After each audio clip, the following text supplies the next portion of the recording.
The Library of History by Diodoro Sículo, Book 15. Published in Volume 6 of the Loeb Classical Library Edition, 1954, and Volume 7 of the Loeb Classical Library Edition, 1952. Translated by Charles Henry Oldfather and Charles L. Sherman. Digitalized by Bill Thayer.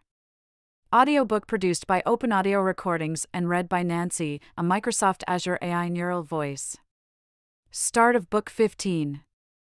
Throughout our entire treatise, our practice has been to employ the customary freedom of speech enjoyed by history, and we have added just praise of good men for their fair deeds and meted out just censure upon bad men whenever they did wrong. By this means, as we believe, we shall lead men whose nature fortunately inclines them to virtue to undertake, because of immortality fame accords them, the fairest deeds, whereas by appropriate obloquies we shall turn men of the opposite character from their impulse to evil. Consequently, since we have come in our writing to the period when the Lacedaemonians fell upon deep distress in their unexpected defeat at Leuctra, and again in their unlooked-for repulse at Mantinea lost the supremacy over the Greeks, we believe that we should maintain the principle we have set for our writing and set forth the appropriate censure of the Lacedaemonians. For who would not judge men to be deserving of accusation who had received from their ancestors a supremacy with such firm foundations, and that too preserved by the high spirit of their ancestors for over 500 years, and now beheld it, as the Lacedaemonians of that time did, overthrown by their own folly? And this is easy to understand.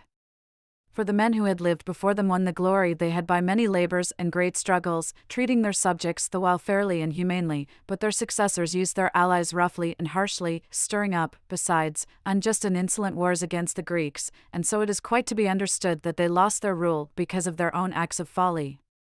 For the hatred of those they had wronged found in their disasters an opportunity to retaliate upon their aggressors, and they who had been unconquered from their ancestors' time were now attended by such contempt as, it stands to reason, must befall those who obliterate the virtues that characterized their ancestors.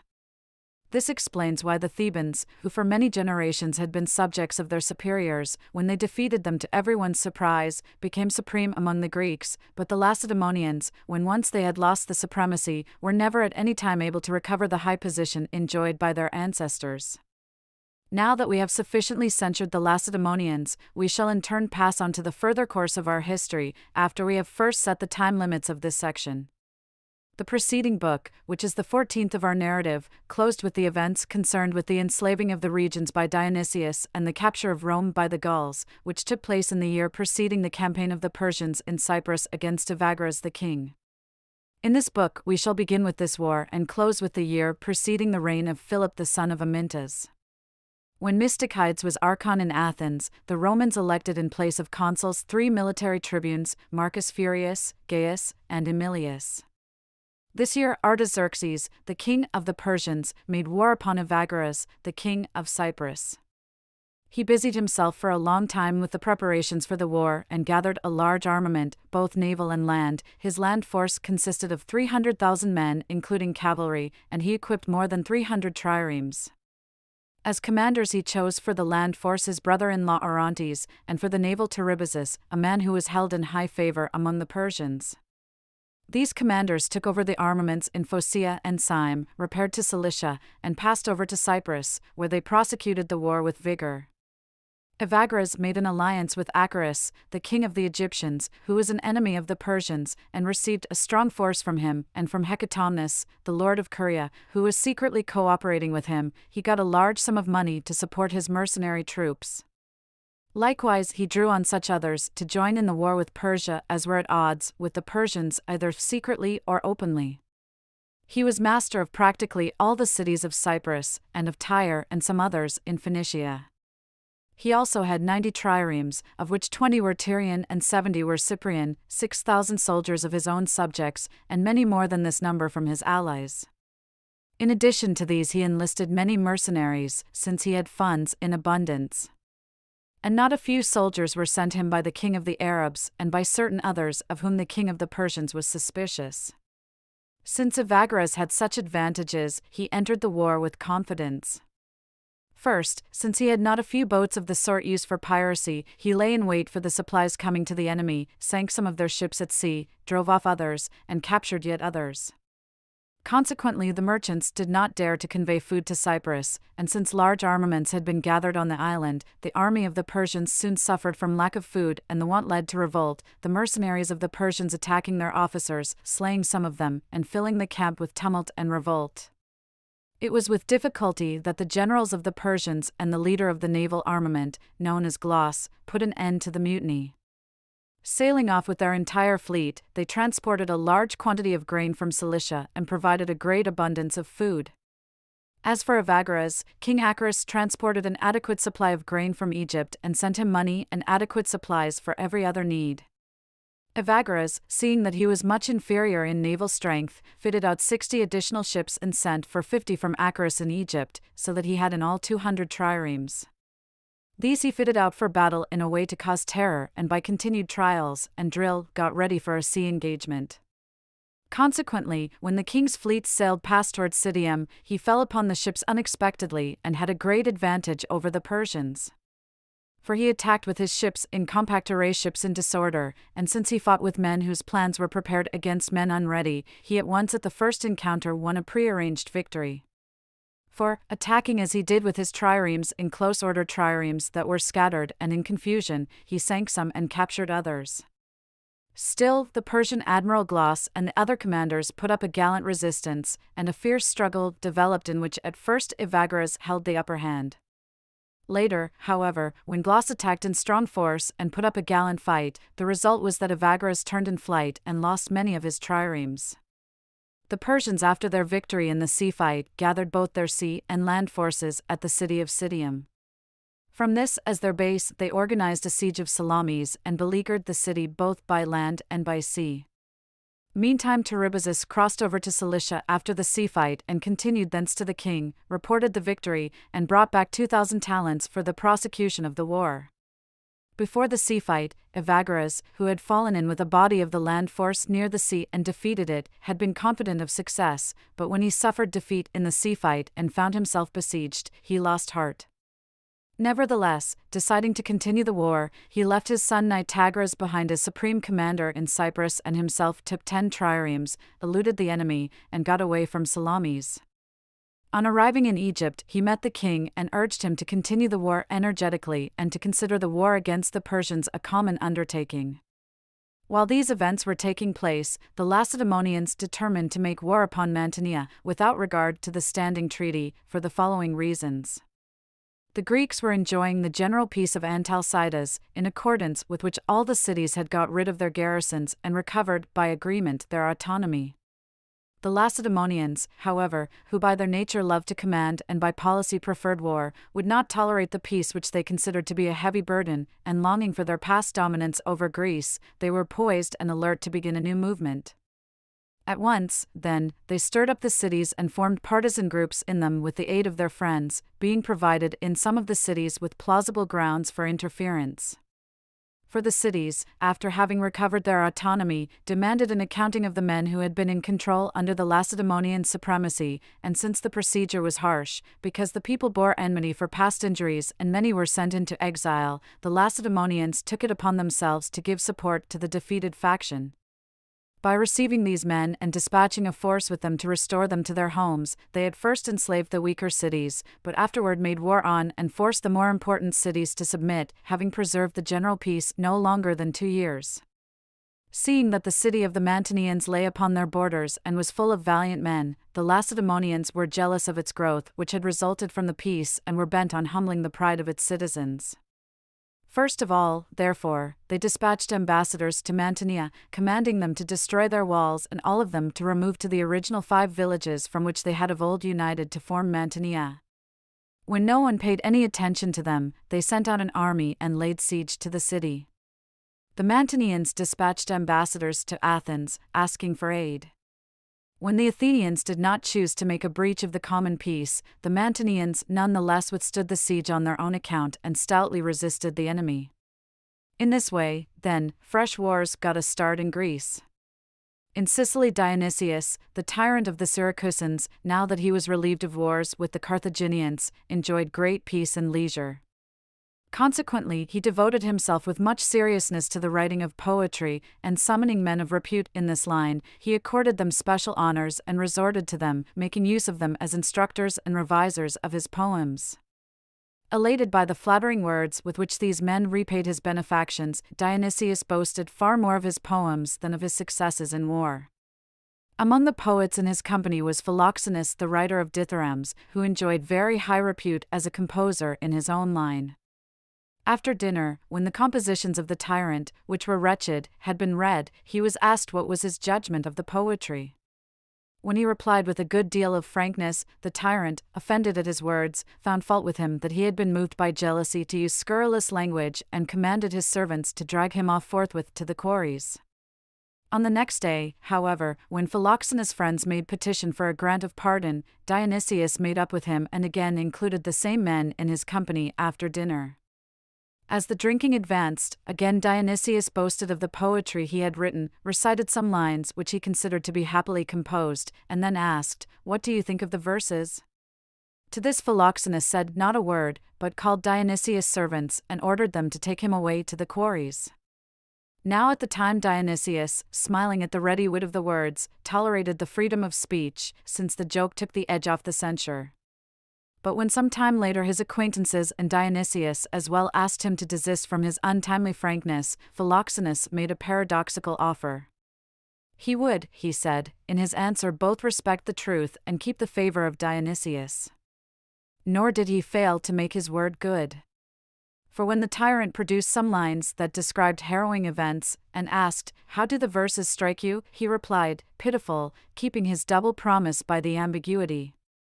For Dionysius took the word pitiful as signifying harrowing and deeply moving, which are successful effects of good poets, and therefore rated him as having approved them. The rest, however, who caught the real meaning, conceived that the word pitiful was only employed to suggest failure.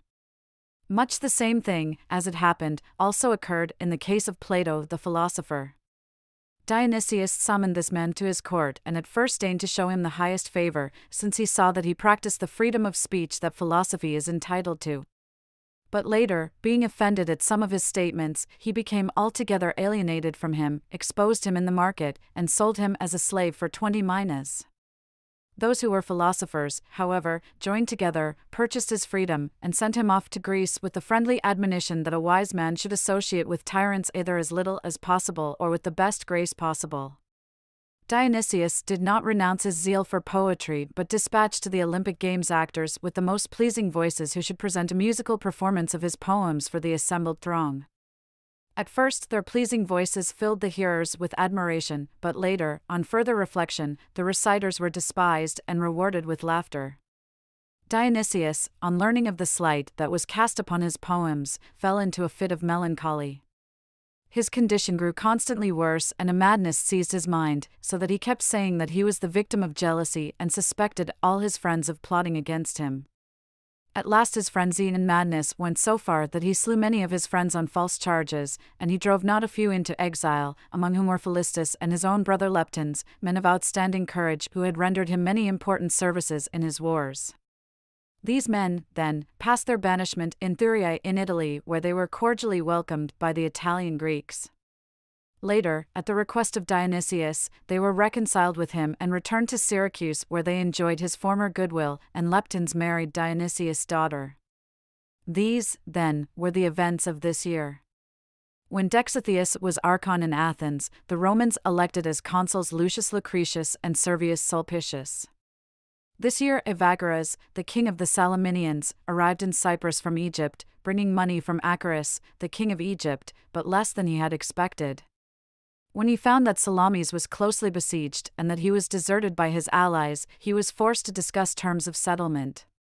Teribazus, who held the supreme command, agreed to a settlement upon the conditions that Evagrius should withdraw from all the cities of Cyprus, that as king of Salamis alone he should pay the Persian king a fixed annual tribute, and that he should obey orders as slave to master.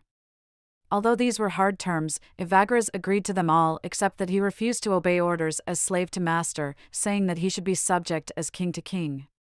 When Teribazus would not agree to this, Orontes, who was the other general and envious of Teribazus' high position, secretly sent letters to Artaxerxes against Teribazus.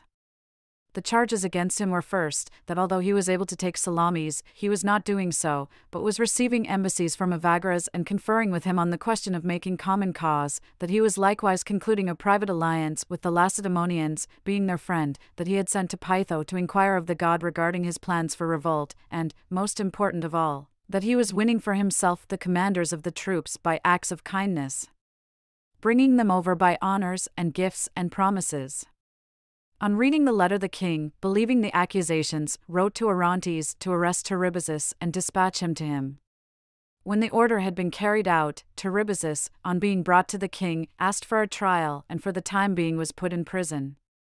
After this, the king was engaged in a war with the Cadusians and postponed the trial, and so the legal action was deferred. Orontes succeeded to the command of the forces in Cyprus. But when he saw that Evagras was again putting up a bold resistance to the siege and, furthermore, that the soldiers were angered at the arrest of Teribazus and so were insubordinate and listless in pressing the siege, Orontes became alarmed at the surprising change in the institution. He therefore sent men to Evagras to discuss a settlement and to urge him to agree to a peace on the same terms Evagras had agreed to with Teribazus. Evagras, then, was surprisingly able to dispel the menace of capture, and agreed to peace on the conditions that he should be king of Salamis, pay the fixed tribute annually, and obey as a king the orders of the king. So the Cyprian War, which had lasted for approximately 10 years, although the larger part of the period was spent in preparations and there were in all but 2 years of continuous warfare, came to the end we have described. Glas, who had been in command of the fleet and was married to the daughter of Teribazus, fearful that it might be thought that he had cooperated with Teribazus in his plan and that he would be punished by the king, resolved to safeguard his position by a new project of action. Since he was well supplied with money and soldiers and had furthermore won the commanders of the triremes to himself by acts of kindness, he resolved to revolt from the king. At once, then, he sent ambassadors to Acharis, the king of the Egyptians, and concluded an alliance with him against the king. He also wrote the Lacedaemonians and incited them against the king, promising to give them a large sum of money and offering other great inducements. He pledged himself to full cooperation with them in Greece and to work with them in restoring the supremacy their fathers had exercised. Even before this, the Spartans had made up their minds to recover their supremacy, and at the time were already throwing the cities into confusion and enslaving them, as was clear to all men. Moreover, they were in bad repute because it was generally believed that in the agreement they had made with the king they had betrayed the Greeks of Asia, and so they repented of what they had done and sought a plausible excuse for a war against Artaxerxes. Consequently, they were glad to enter the alliance with Glas. After Artaxerxes had concluded the war with the Cadusians, he brought up the trial of Teribazus and assigned 3 of the most highly esteemed Persians as judges. At this time, other judges who were believed to have been corrupt were flayed alive and their skins stretched tight on judicial benches. The judges rendered their decisions seated on these, having before their eyes an example of the punishment meted out to corrupt decisions. Now the accusers read the letter sent by Orontes and stated that it constituted sufficient cause for accusation. Teribazus, with respect to the charge in connect with Evagras, presented the agreement made by Orontes that Evagras should obey the king as a king, whereas he had himself agreed upon a peace on the terms that Evagras should obey the king as a slave his master. With respect to the oracle he stated that the god as a general thing gives no response concerning death, and to the truth of this he invoked all the Greeks present as witnesses. As for the friendship with the Lacedaemonians, he replied in defense that he had formed the friendship not for any advantage of his own, but for the profit of the king, and he pointed out that the Greeks of Asia were thereby detached from the Lacedaemonians and delivered captive to the king. At the conclusion of his defense, he reminded the judges of the former good services he had rendered the king. It is related that Teribazus pointed out many services to the king, and one very great one, as a result of which he was highly regarded and became a very great friend.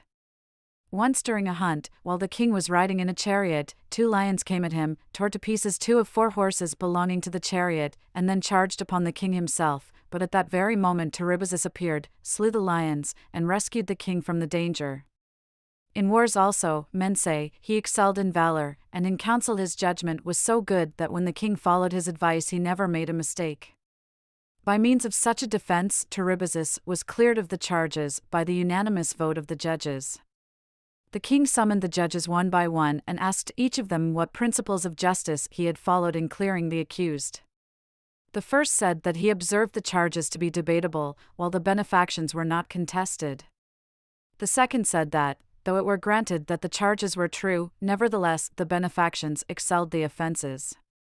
The third stated that he did not take into account the benefactions, because Teribazus had received from the king in return for them favors and honors many times as great, but that when the charges were examined apart by themselves, the accused did not appear to be guilty of them. The king praised the judges for having rendered a just decision and bestowed upon Teribazus the highest honors, such as were customary.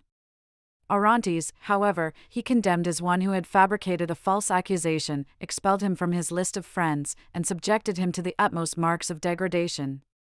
Such was the state of affairs in Asia. In Greece, the Lacedaemonians continued the siege of Mantinea, and through the summer the Mantineans maintained a gallant resistance against the enemy. For they were considered to surpass the other Arcadians in valor, and it was for this reason that the Lacedaemonians had formerly made it their practice in battle to place them, as their most trustworthy allies, on their flank.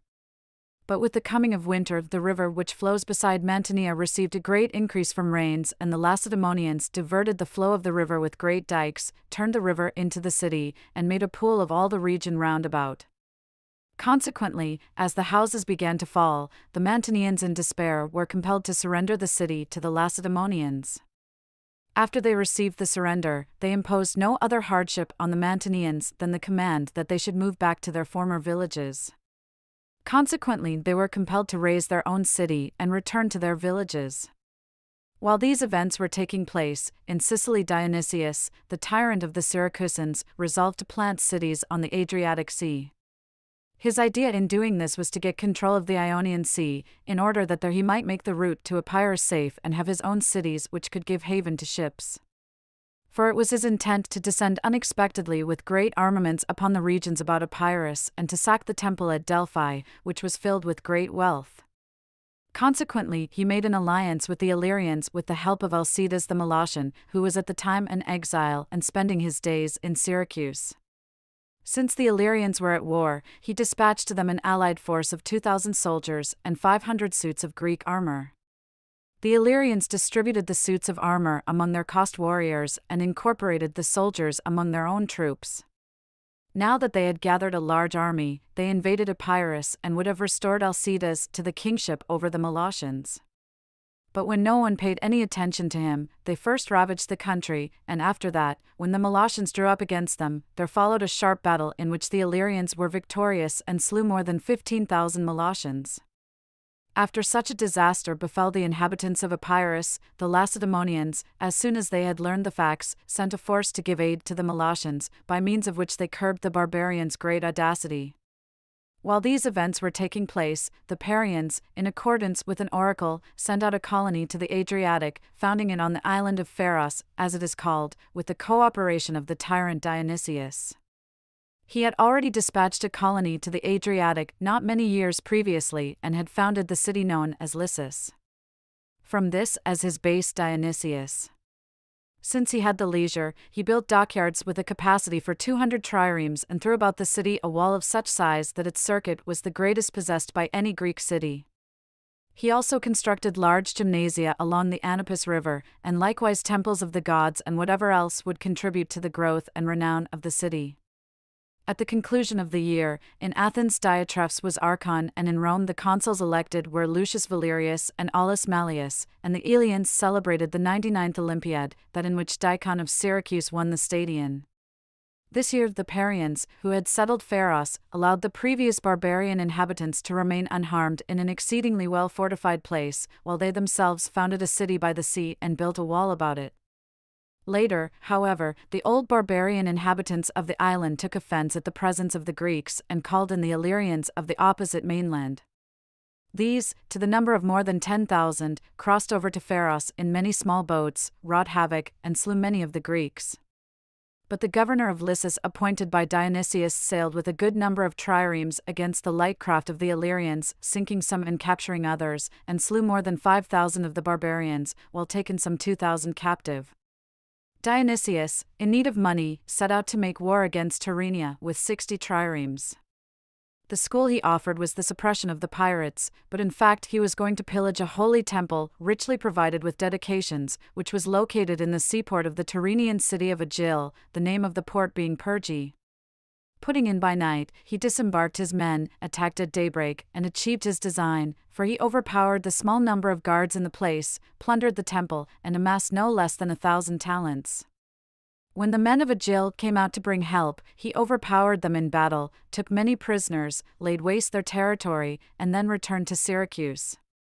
From the booty which he sold he took in no less than 500 talents. Now that Dionysius was well supplied with money, he hired a multitude of soldiers from every land, and after bringing together a very considerable army, was obviously preparing for a war against the Carthaginians. These, then, were the events of this year. When Phanostratus was archon in Athens, the Romans elected instead of consuls for military tribunes Lucius Lucretius, Sentius Sulpicius, Lucius Aemilius, and Lucius Furius. This year Dionysius, the tyrant of the Syracusans, after preparations for war upon the Carthaginians, looked about to find a reasonable excuse for the conflict. Seeing, then, that the cities subject to the Carthaginians were favorable to a revolt, he received such as wished to do so, formed an alliance with them, and treated them with fairness. The Carthaginians at first dispatched ambassadors to the ruler and asked for the return of their cities, and when he paid no attention to them, this came to be the beginning of the war. Now the Carthaginians formed an alliance with the Italian Greeks and together with them went to war against the tyrant, and since they wisely recognized in advance that it would be a great war, they enrolled as soldiers capable youth from their own citizens, and then, raising a great sum of money, hired large forces of mercenary troops. As general, they chose their king Magan and moved many tens of thousands of soldiers across to Sicily and Italy, planning to wage war on both fronts. Dionysius for his part also divided his forces, on the one front fighting the Italian Greeks and on the other the Phoenicians. Now there were many battles here and there between groups of soldiers and minor and continuous engagements, in which nothing of consequence was achieved. But there were two important and famous pitched battles. In the first, near Cabala, as it is called, Dionysius, who put up an admirable fight, was victorious, slaying more than 10,000 of the barbarians and capturing not less than 5,000. He also forced the rest of the army to take refuge on a hill which was fortified but altogether without water. There fell also Magan their king after a splendid combat. The Phoenicians, dismayed at the magnitude of the disaster, at once sent an embassy to discuss terms of peace. But Dionysius declared that his only terms were conditional upon their retiring from the cities of Sicily and paying the cost of the war. This reply was considered by the Carthaginians to be harsh and arrogant, and they outgeneraled Dionysius with their accustomed knavery. They pretended that they were satisfied with the terms, but stated that it was not in their power to hand over the cities, and in order that they might discuss the question with their government, they asked Dionysius to agree to a truce of a few days. When the monarch agreed, the truce took effect. Dionysius was overjoyed, supposing that he would forthwith take over the whole of Sicily. The Carthaginians meanwhile gave their king Magan a magnificent funeral and replaced him as general with his son, who, though he was young indeed, was full of ambition and distinguished for his courage. He spent the entire period of the truce drilling and exercising his troops, and what with laborious exercise, hortatory speeches, and training in arms, he rendered the army obedient and competent. At the expiration of the period agreed upon, both sides deployed their forces and entered the battle with high spirit. There followed a sharp-pitched battle at Cronium, as it is called, and the deity redressed by victory turn for turn the defeat of the Carthaginians. The former victors, who were loudly boasting because of their military success, were unexpectedly tripped up, and they who, because of their defeat, were crestfallen at the outlook, won an unexpected and important victory. Leptines, who was stationed on one wing and excelled in courage, ended his life in a blaze of glory, fighting heroically and after slaying many Carthaginians. At his fall, the Phoenicians were emboldened and pressed so hard upon their opponents that they put them to flight. Dionysius, whose troops were a select band, at first had the advantage over his opponents, but when the death of Leptines became known and the other wing was crushed, his men were dismayed and tipped to flight. When the rout became general, the Carthaginians pursued the more eagerly and called out to one another to take no one captive, and so all who were caught were put to death, and the whole region close at hand was heaped with dead. So great was the slaughter, as the Phoenicians recalled past injuries, that the slain among the Sicilian Greeks were found to number more than 14,000. The survivors, who found safety in the camp, were preserved by the coming of night. After their great victory in a pitched battle, the Carthaginians retired to Panormus. The Carthaginians, bearing their victory as men should, dispatched ambassadors to Dionysius and gave him the opportunity to end the war. The tyrant gladly accepted the proposals, and peace was declared on the terms that both parties should hold what they previously possessed, the only exception being that the Carthaginians received both the city of the Selinuncians and its territory, and that of Acragas as far as the river called Helicus. And Dionysius paid the Carthaginians 1,000 talents. This was the state of affairs in Sicily. In Asia Gloss, the Persian admiral in the Cyprian War, who had deserted from the king and had called upon both the Lacedaemonians and the king of the Egyptians to make war upon the Persians, was assassinated by certain persons and so did not achieve his purpose. After his death, Tachos took over his operations. He gathered a force about him and founded on a crag near the sea a city which bears the name of Lus and contains a sacred shrine of Apollo. A short time after his death, a dispute over this city arose between the inhabitants of Clazomene and those of Cyme. Now at first the cities undertook to settle the matter by recourse to war, but later someone suggested that the god be asked which one of the two cities should be master of Lus. The Pythia decided that it should be the one which should first offer sacrifice in Lus, and that each side should start from his own city at the rising of the sun on a day upon which both should agree. When the day was set, the Cymians assumed that they would have the advantage because their city lay the nearer, but the Clazomenians, though they were a greater distance away, devised the following scheme to get the victory. Choosing by lot from their own citizens, they founded near Lus a city from which they made their start at the rising of the sun and thus forestalled the Cymians in performing the sacrifice. Having become masters Lus by this scheme, they decided to hold an annual festival to bear its name, which they called the Prophesia. After these events, the rebellions in Asia came of themselves to an end. After the death of Glauce and Tachos, the Lacedaemonians renounced their undertakings in Asia, but they went on organizing affairs in Greece for their own interest, winning over some of the cities by persuasion and getting others into their hands by force through the return of the exiles. From this point they began openly to bring into their own hands the supremacy of Greece, contrary to the common agreements adopted in the time of Antalcidas after intervention by the king of the Persians. In Macedonia, Amyntas the king had been defeated by the Illyrians and had relinquished his authority. He had furthermore made a grant to the people of the Olynthians of a large part of the borderland because of his abandonment of political power. At first the people of the Olynthians enjoyed the revenues from the land given them, and when later the king unexpectedly recovered strength and got back his entire kingdom, the Olynthians were not inclined to return the land when he asked for it. Consequently, Amyntas gathered an army from his own people, and forming an alliance with the Lacedaemonians persuaded them to send out a general and a strong force against the Olynthians. The Lacedaemonians, having decided to extend their control to the regions about Thrace, enrolled soldiers both from their citizens and from their allies, more than 10,000 in all. The army they turned over to Phoebidas the Spartan with orders to join forces with Amyntas and to make war together with him upon the Olynthians. They also sent out another army against the people of Phlius, defeated them in battle, and compelled them to accept the rule of the Lacedaemonians. At this time, the kings of the Lacedaemonians were at variance with each other on matters of policy. Agesipolis, who was a peaceful and just man and, furthermore, excelled in wisdom, declared that they should abide by their oaths and not enslave the Greeks contrary to the common agreements.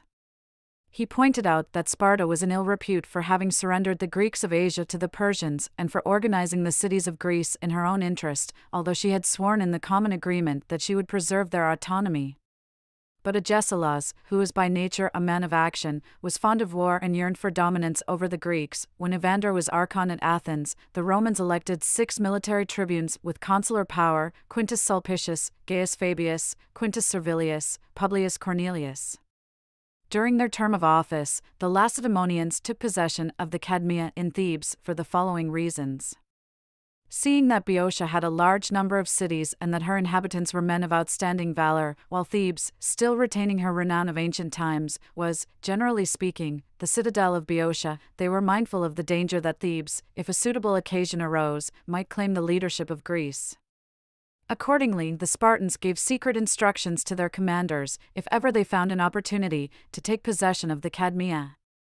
Acting under these instructions, Phoebidas the Spartan, who had been assigned to a command and was leading an expeditionary force against Olynthus, seized the Cadmea.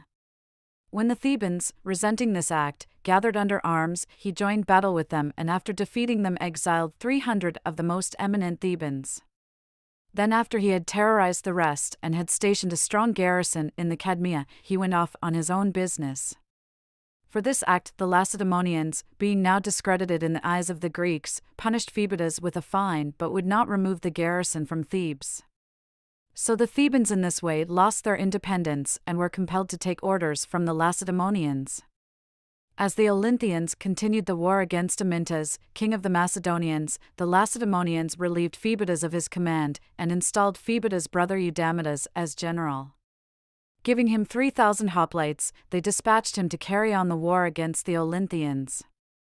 Eudamidas struck into the territory of the Olynthians and, in conjunction with Amyntas, continued to wage war upon the Olynthians.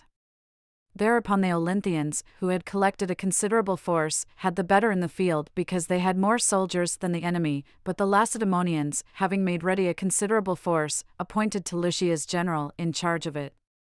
Teleucias was brother of King Agesilaus and was greatly admired for his valor by his fellow citizens. He accordingly set out from the Peloponnese with an army and on arriving near the territory of the Olynthians took over the soldiers commanded by Eudamidas. Being now a match for the enemy, he began by plundering the Olynthian territory and dividing among his troops the booty that he had collected, but when the Olynthians and their allies in full force took the field, he gave battle.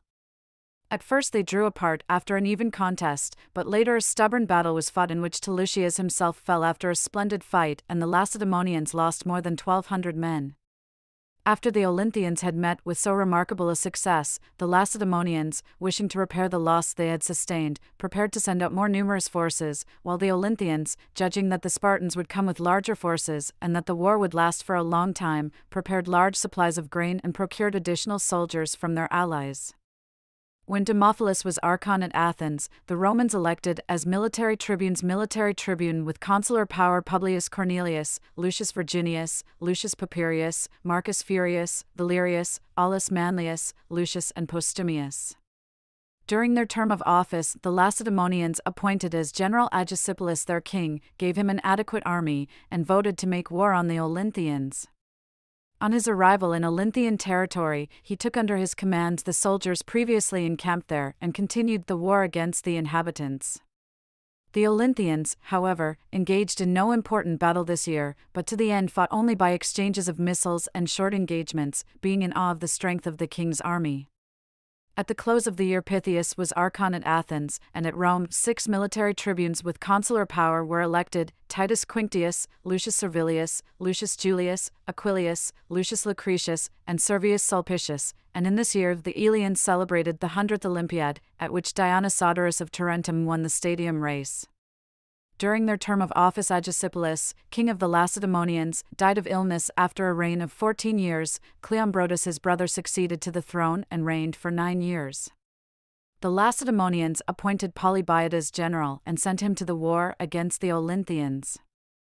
He took over the forces, and, prosecuting the war vigorously and with able generalship, was often superior. With ever-increasing success, after several victories, he reduced the Olynthians to a state of siege. In the end, he thoroughly cowed his enemies and forced them to become subjects of the Lacedaemonians. With the enrollment of the Olynthians in the Spartan alliance, many other states likewise were eager to enlist under the Lacedaemonian standard. As a result, the Lacedaemonians at this particular juncture reached their greatest power and won the overlordship of Greece on both land and sea. For the Thebans were secured by a garrison, the Corinthians and the Argives were safely humbled as a result of the previous wars, the Athenians, because of their policy of occupying with colonists the lands of those whom they subdued, had a bad reputation with the Greeks. The Lacedaemonians, however, had given their constant attention to securing a large population and practice in the use of arms, and so were become an object of terror to all because of the strength of their following. Consequently, the greatest rulers of that time, the Persian king and Dionysius the tyrant of Sicily, paid court to the Spartan overlordship and sought alliance with them. When Nikon was archon at Athens, the Romans elected 6 military tribunes with consular power: Lucius Papirius, Gaius Servilius, Lucius Quinctius, Lucius Cornelius, Lucius Valerius, and Aulus Manlius. During their term of office, the Carthaginians invaded Italy and restored their city to the Hipponiadi who had been exiled from it, and, having gathered together all the refugees, they showed themselves very solicitous of their welfare. After this, a plague broke out among the inhabitants of Carthage, which was so violent and took off so many of the Carthaginians that they risked losing their commanding position. For the Libyans, undervaluing them, seceded, and the Sardinians, thinking they now had an opportunity to oppose the Carthaginians, revolted, and, making common cause, attacked the Carthaginians. And about the same time a supernatural disaster befell Carthage, for turmoils and fears and panicky disturbances constantly occurred throughout the city defying explanation, and many men rushed from their houses in arms, having the impression that enemies had burst into the city, and they fought constantly with one another as if with enemies, killing some and wounding others. Finally, after having propitiated the deity by sacrifices and with difficulty rid themselves of their misfortunes, they quickly subdued the Libyans and recovered the island of Sardinia. When Nazinicus was archon at Athens, the Romans elected 4 military tribunes with consular power: Marcus Cornelius, Quintus Servilius, Marcus Furius, and Lucius Quinctius. During their term of office, what is known as the Boeotian War broke out between the Lacedaemonians and the Boeotians for the following reasons. When the Lacedaemonians maintained a garrison unjustly in the Cadmea and had exiled many important citizens, the exiles gathered together, secured the support of the Athenians, and returned by night to their native city. Having first slain in their own houses those who favored the Lacedaemonian cause, whom they surprised while still asleep, they next rallied the citizens to the cause of freedom and obtained the cooperation of all the Thebans. When the populace had quickly assembled under arms, at daybreak they attempted to assault the Cadmea. The Lacedaemonians, who formed the garrison of the citadel, numbering with their allies not less than 1,500, sent men to Sparta to announce the insurrection of the Thebans and to urge them to send help as soon as possible. Favored by their position, they slew many of the attackers and wounded severely no small number. The Thebans, anticipating the arrival of a large army from Greece to aid the Lacedaemonians, dispatched envoys to Athens to remind them that they too once aided in restoring the democracy of the Athenians at the time when the Athenians had been enslaved by the 30 tyrants, and to request the Athenians to come with all their forces and assist them in reducing the Cadmea before the arrival of the Lacedaemonians. The Athenian people heard the ambassadors through to the end and voted to dispatch immediately as large a force as possible for the liberation of Thebes, thus repaying their obligation for the former service, and at the same time moved by a desire to win the Boeotians to their side and to have in them a powerful partner in the contest against the superiority of the Lacedaemonians. For the Boeotian was reputed to be inferior to none of the Greek nations in the number of its men and in military valor. Finally, Demophon, who had been made general, and had immediately raised a levy of 5,000 hoplites and 500 horse, on the following day at dawn led forth his troops from the city, and pressed on at full speed in an effort to outstrip the Lacedaemonians, but the Athenians none the less went on with their preparations for an expedition into Boeotia with all their forces in case of need. Demophon, by taking cross-country paths, appeared unexpectedly before Thebes. And since many soldiers likewise came hurriedly together from the other cities of Boeotia, there was quickly assembled a great army for the support of the Thebans. For not less than 12,000 hoplites and more than 2,000 horse were assembled. And since they were one and all eager for the siege, dividing their forces they kept making their assaults in relays, maintaining a persistent attack at all times both day and night. The garrison in the Cadmea, under the exhortations of their commanders, stoutly defended themselves against their adversaries, expecting that the Lacedaemonians would come shortly with a large army. Now, as long as they had sufficient food, they held out stubbornly against the attacks and slew and wounded many of their besiegers, supported by the strength of the citadel. But when the scarcity of provisions increased and the Lacedaemonians, occupied in mustering forces, were long in coming, dissension spread amongst them. For the Lacedaemonians among them thought they should hold out till death, while their partners in war from the allied cities, who were many times their number, declared themselves for surrendering the Cadmea. Under such compulsion even the men from Sparta itself, who were but few, joined in the evacuation of the citadel. These therefore capitulated on terms and returned to the Peloponnese, but the Lacedaemonians advanced with a considerable force on Thebes, and, coming just too late, were unsuccessful in their attack. They put on trial the 3 officers of the garrison, sentenced 2 to death, and inflicted so heavy a fine upon the third that his estate could not pay it. Subsequently the Athenians returned home, and the Thebans assailed Thespe but were unsuccessful in their attack. While these things were taking place in Greece, the Romans dispatched 500 colonists, who were to be exempt from taxes, to Sardinia. When Callias was archon at Athens, the Romans elected as military tribunes with consular power 4 men, Lucius Papirius, Marcus Publius, Titus Cornelius, and Quintus Lucius. During their term of office, following the failure of the Lacedaemonians at Thebes, the Boeotians, uniting boldly, formed an alliance and gathered a considerable army, expecting that the Lacedaemonians would arrive in Boeotia in great strength. The Athenians sent their most respected citizens as ambassadors to the city which were subject to the Lacedaemonians, urging them to adhere to the common cause of liberty. For the Lacedaemonians, relying on the size of the force at their disposal, ruled their subject peoples inconsiderately and severely, and consequently many of those who belonged to the Spartan sphere of influence fell away to the Athenians. The first to respond to the plea to secede were the peoples of Chios and Byzantium. They were followed by the peoples of Rhodes and Mytilene and certain others of the islanders, and as the movement steadily gathered force throughout Greece, many cities attached themselves to the Athenians. The democracy, elated by the loyalty of the cities, established a common council of all the allies and appointed representatives of each state. It was agreed by common consent that, while the council should hold its sessions in Athens, every city great and small should be on an equal basis and enjoy but one vote, and that all should continue independent, accepting the Athenians as leaders. The Lacedaemonians, aware that the movement of their cities to secede could not be checked, nevertheless strove earnestly by means of diplomatic missions, friendly words and promises of benefits to win back the peoples who had become estranged. Likewise, they devoted themselves assiduously to their preparations for war, for they expected the Boeotian war to be a hard and tedious affair for them, since the Athenians and the rest of the Greeks who participated in the council were allied with the Thebans. While these things were going on, Acarus, the king of the Egyptians, being on unfriendly terms with the Persian king, collected a large mercenary force, for by offering high pay to those who enrolled and doing favors to many of them, he quickly induced many of the Greeks to take service with him for the campaign. But having no capable general, he sent for Chabrias the Athenian, a man distinguished both for his prudence as general and his shrewdness in the art of war, who had also won great repute for personal prowess. Now Chabrias, without first securing the permission of the Athenian people, accepted the appointment and took command of the forces in Egypt and with great dispatch made preparations to fight the Persians.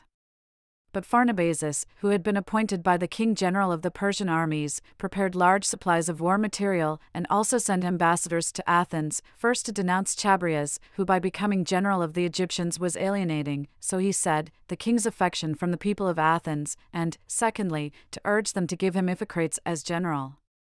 The Athenians, being eager to gain the favor of the Persian king and to incline Pharnabazus to themselves, quickly recalled Chabrias from Egypt and dispatched Iphicrates as general to act in alliance with the Persians. The truce, which the Lacedaemonians and Athenians had concluded in the earlier period, remained unshaken up to this time.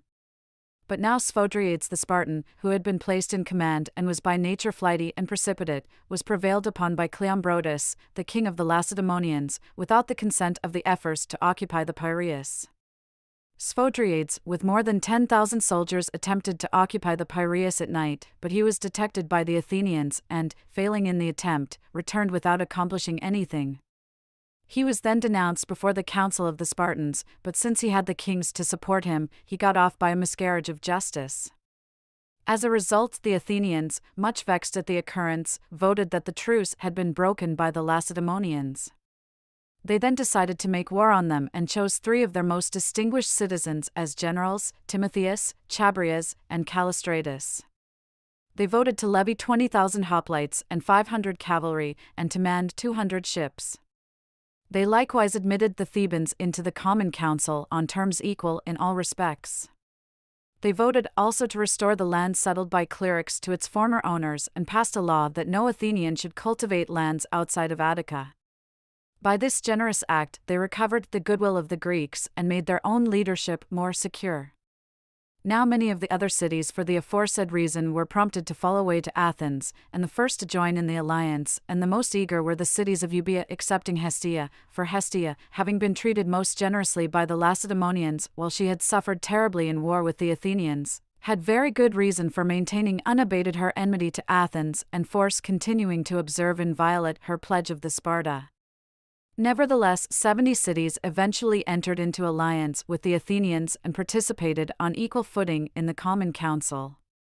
So with the constant increase in the strength of the Athenians and the diminution of that of the Lacedaemonians, the two states were now well matched.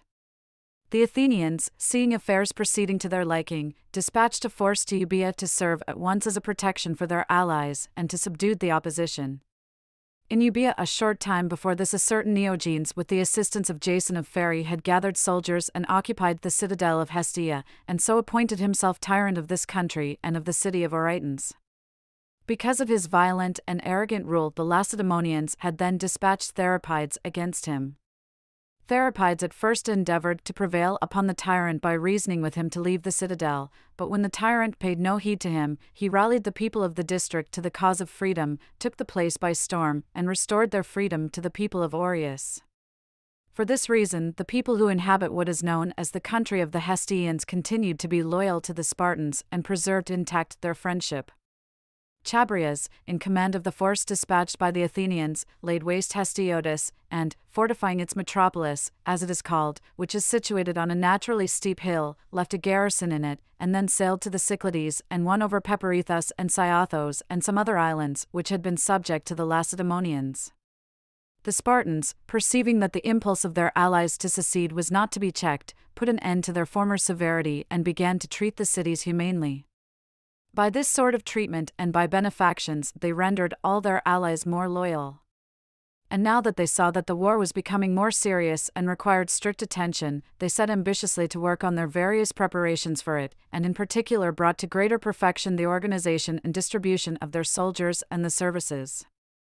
In fact, they divided the cities and the soldiers that were levied for the war into 10 parts. The first part included the Lacedaemonians, the second and third the Arcadians, the fourth the Eleans, the fifth the Achaeans. Corinthians and Megarians supplied the sixth, the seventh the Sicyonians and Phlyaesians and the inhabitants of the promontory called Act, the eighth the Acarnanians, the ninth the Phocians and Locrians, and the last of all the Olynthians and the allies who lived in Thrace. They reckoned 1 hoplite to 2 light-armed, and 1 horseman as equivalent to 4 hoplites. Such was the organization, and King Agesilaus was put in command of the campaign. He was renowned for courage and shrewdness in the art of war and had been all but invincible in the former periods. For in all his wars he won admiration, and especially when the Lacedaemonians were fighting the Persians. For he gave battle and won the victory over a force of many times his own number, then he overran a large part of Asia, mastering the open country, and finally would probably have succeeded, had not the Spartans recalled him because of political affairs, in reducing the whole Persian Empire to the direst straits. For he was a man of energy, daring but highly intelligent, engaging in hazardous actions. Accordingly, the Spartans, seeing that the magnitude of the war called for a first-rate leader, again appointed him commander of the whole war. Agesilaus led forth his army and reached Boeotia accompanied by all the soldiers, amounting to more than 18,000, in which were the 5 divisions of Lacedaemonians. Each division contained 500 men. The company known as Syrte amongst the Spartans is not drawn up with the rest, but has its own station with the king, and it goes to the support of the sections that from time to time are in distress, and since it is composed of picked men, it is an important factor in turning the scale in pitched battles, and generally determines the victory. Agesilaus also had 1,500 cavalry. Passing on then to the city of Thespe, which was garrisoned by the Lacedaemonians, he encamped near it and for several days rested his men from the hardships of the march. The Athenians, having become aware of the arrival of the Lacedaemonians in Boeotia, immediately went to the assistance of Thebes with 5,000 foot soldiers and 200 cavalry. When these forces had assembled, the Thebans occupied an oblong crest about 20 stades from the city and, having transformed the obstacle into a bastion, awaited the attack of the enemy, for the reputation of Agesilaus so overawed them that they were too timid to await his attack on equal terms in the level country. As for Agesilaus, he led out his army in battle array against the Boeotians, and, when he had drawn near, in the first place launched his light-armed troops against his opponents, thus testing their disposition to fight him. But when the Thebans had easily from their higher position thrust his men back, he led the whole army against them closely arrayed to strike them with terror.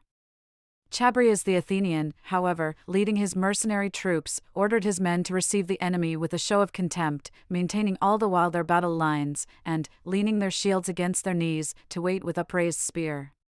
Since they did what they were ordered as at a single word of command, Agesilaus, marveling at the fine discipline of the enemy and their posture of contempt, judged it inadvisable to force a way against the higher ground and compel his opponents to show their valor in a hand-to-hand contest, and, having learned by trial that they would dare, if forced, to dispute the victory, he challenged them in the plain. But when the Thebans would not come down to meet him, he withdrew the phalanx of infantry, dispatched the cavalry and light-armed ranks to plunder the countryside unhampered, and so took a great quantity of spoil.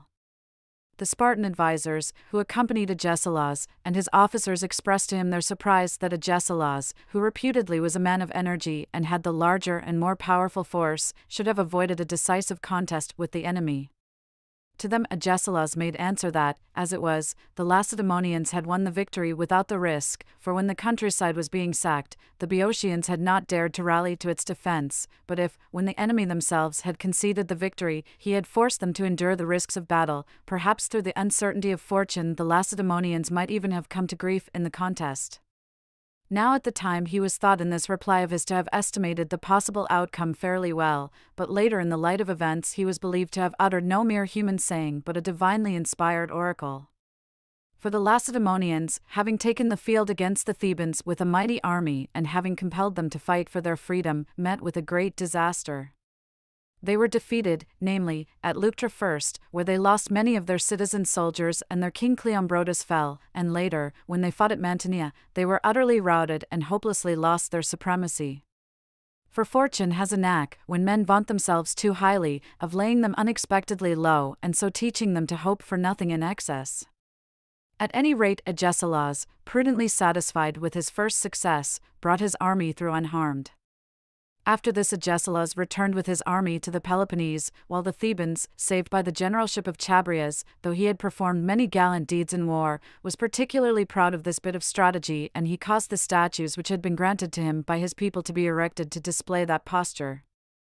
The Thebans, after the departure of Agesilaus, leading an expedition against Thespe, destroyed the advance outpost consisting of 200 men, but after making repeated assaults on the city itself and accomplishing nothing worthy of mention, led their army back to Thebes. Phoebidas, the Lacedaemonian, who had a considerable garrison in Thespe, sallied forth from the city, fell rashly upon the retreating Thebans, and lost more than 500 soldiers, while he himself, fighting brilliantly, after receiving many wounds in front, met a hero's death. Not long after this the Lacedaemonians again took the field against Thebes in the same strength as before, but the Thebans, by occupying certain new obstacles, prevented the enemy from devastating the country, though they did not venture to offer battle in the plains face to face against the whole army of the enemy. As Agesilaus advanced to the attack, they came out to meet him gradually. A bitter battle raged for a long time, in which at first Agesilaus' men prevailed, but later, as the Thebans poured forth in full force from the city, Agesilaus, beholding the multitude of men streaming down upon him, summoned his soldiers by trumpet to withdraw from the battle. The Thebans, who found themselves now for the first time not inferior to the Lacedaemonians, erected a trophy of victory and thereafter faced the army of the Spartans with confidence. With regard to the fighting of the land forces, such was the issue. At sea about the same time occurred a great naval battle between Naxos and Paros, of which the cause was as follows. Paulus, the admiral of the Lacedaemonians, learning that a large shipment of grain was on its way to Athens in freighters, lay in wait watching for the grain fleet as it put into port, intending to attack the freighters. The Athenian people, being informed of this, sent out a convoy to guard the grain in transit, which in fact brought it safe to the Piraeus. Later Chabrias, the Athenian admiral, with the whole navy sailed to Naxos and laid it under siege. Bringing his siege engines to bear against the walls, when he had shaken them, he then bent every effort to take the city by storm. While these things were going on, Paulus, the admiral of the Lacedaemonians, sailed into port to assist the Naxians. In eager rivalry, both sides engaged in a sea battle, and forming in line of battle, charged each other. Pallas had 65 triremes, Chabrias 83. As the ships bore down on one another, Pallas, leading the right wing, was first to attack the opposing triremes on the left wing, which Sidon the Athenian commanded. In a brilliant contest, he slew Sidon himself and sank his ship, and, in similar fashion engaging the other ships of Sidon and tearing them open with the beaks of his ships, he destroyed some and others he forced to flee. When Chabrias beheld what was happening, he dispatched a squadron of the ships under his command and brought support to the men who were hard pressed and so retrieved the defeat of his own side. He himself with the strongest part of the fleet in a valiant struggle destroyed many triremes and took a large number captive. Although he had thus won the upper hand and forced all the enemy's ships to flee, he abstained altogether from pursuit. For he recalled the battle of Arginusi, and that the assembly of the people, in return for the great service performed by victorious generals, condemned them to death on the charge that they had failed to bury the men who had perished in the fight. Consequently he was afraid, since the circumstances were much the same, that he might run the risk of a similar fate. Accordingly, refraining from pursuit, he gathered up the bodies of his fellow citizens which were afloat, saved those who still lived, and buried the dead. Had he not engaged in this task, he would easily have destroyed the whole enemy fleet. In the battle 18 triremes on the Athenian side were destroyed, on the Lacedaemonian 24 were destroyed and 8 captured with their crews. Chabrias then, having won a notable victory, sailed back laden with spoils to the Piraeus and met with an enthusiastic reception from his fellow citizens. Since the Peloponnesian War, this was the first naval battle the Athenians had won. For they had not fought the Battle of Cnidus with a fleet of their own, but had got the use of the king's fleet and won a victory. While these things were going on, in Italy Marcus Manlius, who aspired to a tyranny in Rome, was overpowered and slain. When Cherisander was archon at Athens, the Romans elected for military tribunes with consular power Servius Sulpicius, Lucius Papirius, Titus Quinctius, and the Eleans celebrated the 101st Olympiad, in which Damon of Thurii won the stadium race. During their term of office, in Thrace the Tribalians, suffering from a famine, moved in full force into territory beyond their borders and obtained food from the land not their own. More than 30,000 invaded the adjacent part of Thrace and ravaged with impunity the territory of Abdera, and after seizing a large quantity of booty they were making their way homeward in a contemptuous and disorderly fashion when the inhabitants of Abdera took the field in full force against them and slew more than 2,000 of them as they straggled in disorder homewards. The barbarians then, enraged at what had happened and wishing to avenge themselves upon the Abderites, again invaded their land. The victors in the earlier conflict, being elated by their success and aided by the presence of the Thracians of the neighboring region, who had sent out a body of men to assist them, drew up their lines opposite to the barbarians. A stubborn battle took place, and since the Thracians suddenly changed sides, the Abderites, now left to fight alone and surrounded by the superior number of the barbarians, were butchered almost to a man, as many as took part in the fight. But just after the Abderites had suffered so great a disaster and were on the point of being besieged, Chabrias the Athenian suddenly appeared with troops and snatched them out of their perils. He drove the barbarians from the country, and, after leaving a considerable garrison in the city, was himself assassinated by certain persons. Timotheus succeeded him as admiral, sailed to Cephallenia, won over the cities there, and likewise persuaded the cities of Acarnania to come over to Athens. After he had made a friend of Alcidas, king of the Molossians, and, speaking generally, had won over the areas belonging to the cities of those regions, he defeated the Lacedaemonians in a naval battle off Leucas. All this he accomplished quickly and easily, not only persuading men by his eloquence, but also winning battles by courage and good generalship. Consequently, he won great acclaim, not only among his own fellow citizens, but also among the Greeks at large. Thus stood the fortunes of Timotheus. While these things were going on, the Thebans made an expedition against Orchomenus with 500 picked men and performed a memorable action. For as the Lacedaemonians maintained a garrison of many soldiers in Orchomenus and had drawn up their forces against the Thebans, a stiff battle took place in which the Thebans, attacking twice their number, defeated the Lacedaemonians. Never indeed had such a thing occurred before, it had seemed enough if they won with many against few. The result was that the Thebans swelled with pride, became more and more renowned for their valor, and had manifestly put themselves in a position to compete for the supremacy of Greece. Of the historians, Hermias of Methym brought to a close with this year his narrative of Sicilian affairs, having composed 10 books, or, as some divide the work, 12. When Hippodamas was archon at Athens, the Romans elected 4 military tribunes with consular power: Lucius Valerius, Lucius Manlius, Servius Sulpicius, and Lucretius. During their term of office, Artaxerxes, king of the Persians, intending to make war on the Egyptians and being busily engaged in organizing a considerable mercenary army, decided to effect a settlement of the wars going on in Greece. For by this means he particularly hoped that the Greeks, once released from their domestic wars, would be more ready to accept mercenary service. Accordingly, he sent ambassadors to Greece to urge the cities to enter into a general peace by agreement. The Greeks welcomed his proposal because they wearied of the uninterrupted series of wars, and all agreed to make peace on the condition that all the cities should be independent and free from foreign garrisons. Accordingly, the Greeks appointed agents who, going from city to city, proceeded to evacuate all the garrisons. But the Thebans alone would not agree that the ratification of the peace should be made city by city, but insisted that all Boeotia should be listed as subject to the confederacy of the Thebans. When the Athenians opposed this in the most contentious manner, Callistratus, their popular leader, reciting their reasons, while, on behalf of the Thebans, Epaminondas delivered the address before the General Assembly with marvelous effect, the result was that though the terms of the peace were harmoniously concluded for all the other Greek states, the Thebans alone were refused participation in them, and, through the influence of Epaminondas, who by his own personal merits inspired his fellow citizens with patriotic spirit, they were emboldened to make a stand against the decision of all the rest. For the Lacedaemonians and Athenians, who had constantly been rivals for the hegemony, now yielded one to the other, the one being judged worthy on land, the other on the sea. They were consequently annoyed by the claims to leadership advanced by a third contender and sought to sever the Boeotian cities from the Theban confederation. The Thebans, who excelled in bodily strength and prowess and had already conquered the Lacedaemonians in numerous battles, were elated in spirit and eager to dispute the supremacy on land. Nor were they cheated of their hope, both for the aforesaid reasons and because they had more good commanders and generals during the period under consideration.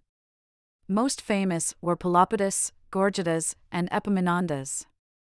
Epaminondas, indeed, far excelled not merely those of his own race, but even all Greeks in valor and shrewdness in the art of war. He had a broad general education, being particularly interested in the philosophy of Pythagoras. Besides this, being well endowed with physical advantages, it is natural that he contributed very distinguished achievements. Hence, even when compelled with a very few citizen soldiers to fight against all the armies of the Lacedaemonians and their allies, he was so far superior to these heretofore invincible warriors that he slew the Spartan king Cleombrotus, and almost completely annihilated the multitude of his opponents. Such were the remarkable deeds which he unexpectedly performed because of his astuteness and the moral excellence he had derived from his education. However, we shall somewhat later explain these matters more fully in a special chapter. At present we shall turn to the thread of our narrative. After autonomy had been conceded to the various peoples, the cities fell into great disturbances and internal strife, particularly in the Peloponnese. Having been used to oligarchic institutions and now taking foolish advantage of the liberties which democracy allows itself, they exiled many of their good citizens, and, trumping up charges against them, condemned them. Thus falling into internal strife, they had recourse to exilings and confiscations of property, particularly against those who during the Spartan hegemony had been leaders of their native cities. Indeed, in those times the oligarchs had exercised authoritative control over their fellow citizens, and later, as the democratic mob recovered its freedom, it harbored a grudge. First, however, the exiles of Phyllia, rallying their forces, recovered Huriae, as it is called, a stronghold. And setting out from there, they swooped down upon Phyllia, and at a time when, as it happened, the festival of Dionysus was being celebrated, they fell unexpectedly upon the spectators in the theatre, killed many, persuaded not a few to participate in their folly, and retreated to Sparta. And the exiles from Corinth, who, many in number, were living among the Argives, attempted to return, but though admitted into the city by some of their relatives and friends, they were denounced and surrounded, and, as they were about to be apprehended, fearful of the maltreatment their capture would entail, they slew one another. The Corinthians, having charged many of their citizens with assisting the exiles in the attack, put some to death and exiled others. Again, in the city of the Megarians, when some persons endeavored to overturn the government and were overpowered by the democracy, many were slain and not a few driven into exile. Likewise among the Sicyonians as well a number who tried to effect a revolution but failed were killed. Among the Phaeacians, when many who were in exile had seized a stronghold in the country and gathered a considerable number of mercenaries, a battle was fought against the city party, and, when the exiles won the victory, over 300 of the Phaeacians were slain. Later, as the sentinels betrayed the exiles, the Phaeacians got the upper hand and executed more than 600 exiles, while they drove the rest out of the country and compelled them to take refuge in Argos. Such were the disasters that afflicted the Peloponnesian cities. When Socrates was archon at Athens, the Romans elected for military tribunes with consular power Quintus Servilius, Servius Cornelius, and Spurius Papirius. During their term of office, King Artaxerxes sent an expedition against the Egyptians, who had revolted from Persia. The leaders of the army were Pharnabazus, commanding the barbarian contingent, and Iphicrates the Athenian, commanding the mercenaries, who numbered 20,000. Iphicrates, who had been summoned for the campaign by the king, was given the assignment because of his strategic skill. After Pharnabazus had wasted several years making his preparations, Iphicrates, perceiving that though Intaki was clever, he was sluggish in action, frankly told him that he marveled that anyone so quick in speech could be so dilatory in action. Pharnabazus replied that it was because he was master of his words, but the king was master of his actions. When the Persian army had assembled at the city of Ace, it numbered 200,000 barbarians under the command of Pharnabazus and 20,000 Greek mercenaries led by Iphicrates. The triremes numbered 300 and the thirty-oared vessels 200. The number of those conveying food and other supplies was great. At the beginning of the summer, the king's generals broke camp with the entire army, and accompanied by the fleet sailing along the coast proceeded to Egypt. When they came near the Nile, they found that the Egyptians had manifestly completed their preparations for the war. For Pharnabazus marched slowly and had given plenty of time for the enemy to prepare. Indeed, it is the usual custom for the Persian commanders, not being independent in the general conduct of war, to refer all matters to the king and await his replies concerning every detail. The Egyptian king Nectanebos learned the size of the Persian armies, but was emboldened, chiefly by the strength of the country, for Egypt is extremely difficult of approach, and secondly by the fact that all points of invasion from land or sea had been carefully blocked. For the Nile empties into the Egyptian Sea by 7 mouths, and at each mouth a city had been established along with great towers on each bank of the stream and a wooden bridge commanding its entrance. He especially fortified the Pelusiac mouth, because it is the first to be encountered by those approaching from Syria and seemed to be the most likely route of the enemy approach. He dug channels connecting with this, fortified the entrances for ships at the most suitable points, and inundated the approaches by land while blocking the sea approaches by embankments. Accordingly, it was not easy either for the ships to sail in, or for the cavalry to draw near, or for the infantry to approach. Pharnabazus' staff, finding the Pelusiac mouth so remarkably fortified and guarded by a multitude of soldiers, rejected utterly the plan of forcing a way through it and decided to make the invasion by ship through another mouth. Accordingly, they voyaged on the open sea so that the ships should not be sighted by the enemy, and sailed in by the mouth known as Mendazion, which had a beach stretching over a considerable space. Landing here with 3,000 men, Pharnabazus and Iphicrates pushed forward to the walled stronghold at the mouth.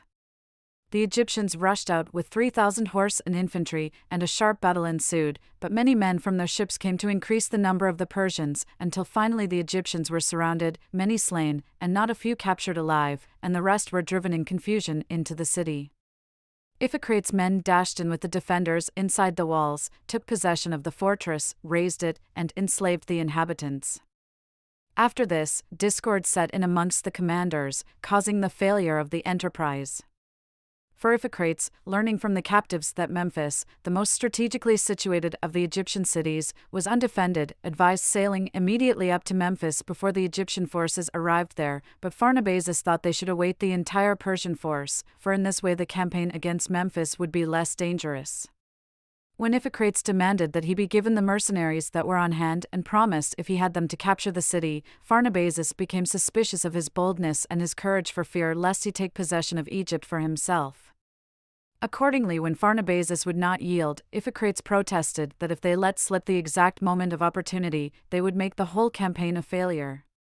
Some generals indeed bore a grudge against him and were attempting to fasten unfair charges upon him. Meanwhile, the Egyptians, having had plenty of time to recuperate, first sent an adequate garrison into Memphis, and then, proceeding with all their forces against the ravaged stronghold at the Mendesian mouth of the Nile, and being now at a great advantage owing to the strength of their position, fought constant engagements with the enemy. With ever-increasing strength, they slew many Persians and gained confidence against them. As the campaign about this stronghold dragged on, and the Etesian winds had already set in, the Nile, which was filling up and flooding the whole region with the abundance of its waters, made Egypt daily more secure. The Persian commanders, as this state of affairs constantly operated against them, decided to withdraw from Egypt. Consequently, on their way back to Asia, when a disagreement arose between him and Pharnabazus, Iphicrates, suspecting that he might be arrested and punished as Conon the Athenian had been, decided to flee secretly from the camp. Accordingly, having secured a ship, he covertly got away at night and reached port at Athens. Pharnabazus dispatched ambassadors to Athens and accused Iphicrates of being responsible for the failure to capture Egypt. The Athenians, however, replied to the Persians that if they detected him in wrongdoing they would punish him as he deserved, and shortly afterward appointed Iphicrates general in command of their fleet. It will not be out of place to set forth what I have learned about the remarkable character of Iphicrates. For he is reported to have possessed shrewdness in command and to have enjoyed an exceptional natural genius for every kind of useful invention. Hence we are told, after he had acquired his long experience of military operations in the Persian War, he devised many improvements in the tools of war, devoting himself especially to the matter of arms.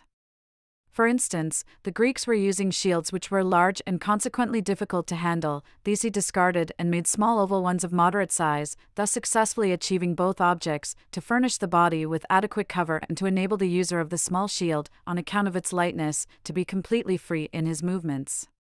After a trial of the new shield, its easy manipulation secured its adoption, and the infantry, who had formerly been called hoplites because of their heavy shield, then had their name changed to peltasts from the light pelta they carried. As regards spear and sword, he made changes in the contrary direction, namely, he increased the length of the spears by half, and made the swords almost twice as long. The actual use of these arms confirmed the initial test, and from the success of the experiment won great fame for the inventive genius of the general. He made soldiers' boots that were easy to untie and light, and they continue to this day to be called Iphicratids after him. He also introduced many other useful improvements into warfare, but it would be tedious to write about them. So the Persian expedition against Egypt, for all its huge preparations, disappointed expectations and proved a failure in the end. Throughout Greece, now that its several states were in confusion because of unwanted forms of government, and many uprisings were occurring in the midst of the general anarchy, the Lacedaemonians gave assistance to such as were trying to establish oligarchies, while the Athenians supported those groups which clung to democracy. For both these states did maintain the truce for a short time, but then, acting in cooperation with their affiliated cities, renewed the war, no longer respecting the general peace that had been agreed upon. So it came about that in Zacynthos the popular party, being angry and resentful toward those who had held control of the government during the domination of the Lacedaemonians, drove them all into exile. These Zacynthians, having taken refuge with Timotheus the Athenian in charge of the fleet, joined his naval force and fought with him.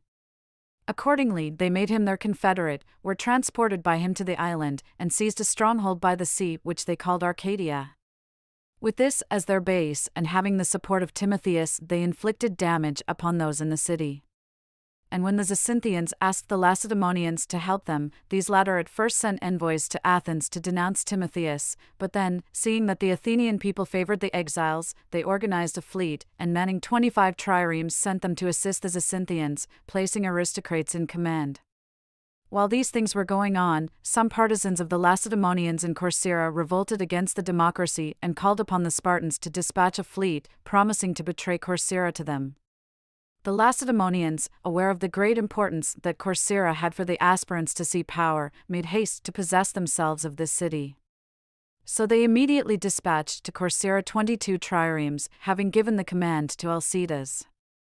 They pretended that this expedition was sent to Sicily, in order to be received as friends by the Corcyraeans and then, with the assistance of the exiles, to occupy the city. But the Corcyraeans, discovering the design of the Spartans, kept careful guard over the city and sent envoys to Athens to get help. The Athenians voted help for the Corcyraeans, and the Zacynthian exiles sent to Zacynthos Tesicles as general in command of the exiles, and prepared to dispatch a naval force to Corcyra.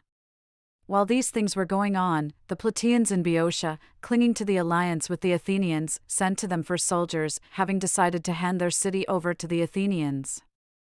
At this, the Boeotarchs became incensed with the Plataeans, and being eager to forestall the allied force from Athens, immediately brought a considerable army against the Plataeans. They reached the neighborhood of Plataea when the attack was not expected, so that a large number of the Plataeans were arrested in the fields and carried off by the cavalry, while the rest, who had escaped to the city, being helpless without any allies, were forced to make a covenant agreeable to their enemies. They were obliged, namely, to depart from the city with their movable possessions and never again to set foot on Boeotian soil. Thereupon the Thebans, having razed Plataea completely, pillaged Thespae as well, which was at odds with them. The Plataeans with their wives and children, having fled to Athens, received equality of civic rights as a mark of favor from the Athenian people. Such was the state of affairs in Boeotia. The Lacedaemonians appointed Mnesippus general and ordered him to proceed to Corcyra with 65 triremes, his forces consisting of 1,500 soldiers. Touching at the island, he picked up the exiles, then sailed into the harbor and captured 4 ships, the 3 remaining ships having fled to the shore, where they were burned by the Corcyraeans to prevent their falling into the hands of the enemy. He also defeated with his infantry a contingent on land which had seized a certain hill, and generally terrorized the Corcyraeans. The Athenians had some time previously dispatched Timotheus, Conon's son, with 60 ships to aid Corcyra. He, however, before intervening in their favor, had sailed to the region of Thrace. Here he summoned many cities to join the alliance, and added 30 triremes to his fleet. At this point, because he was too late to assist Corcyra, he was at first deprived of his command as a result of his loss of popularity.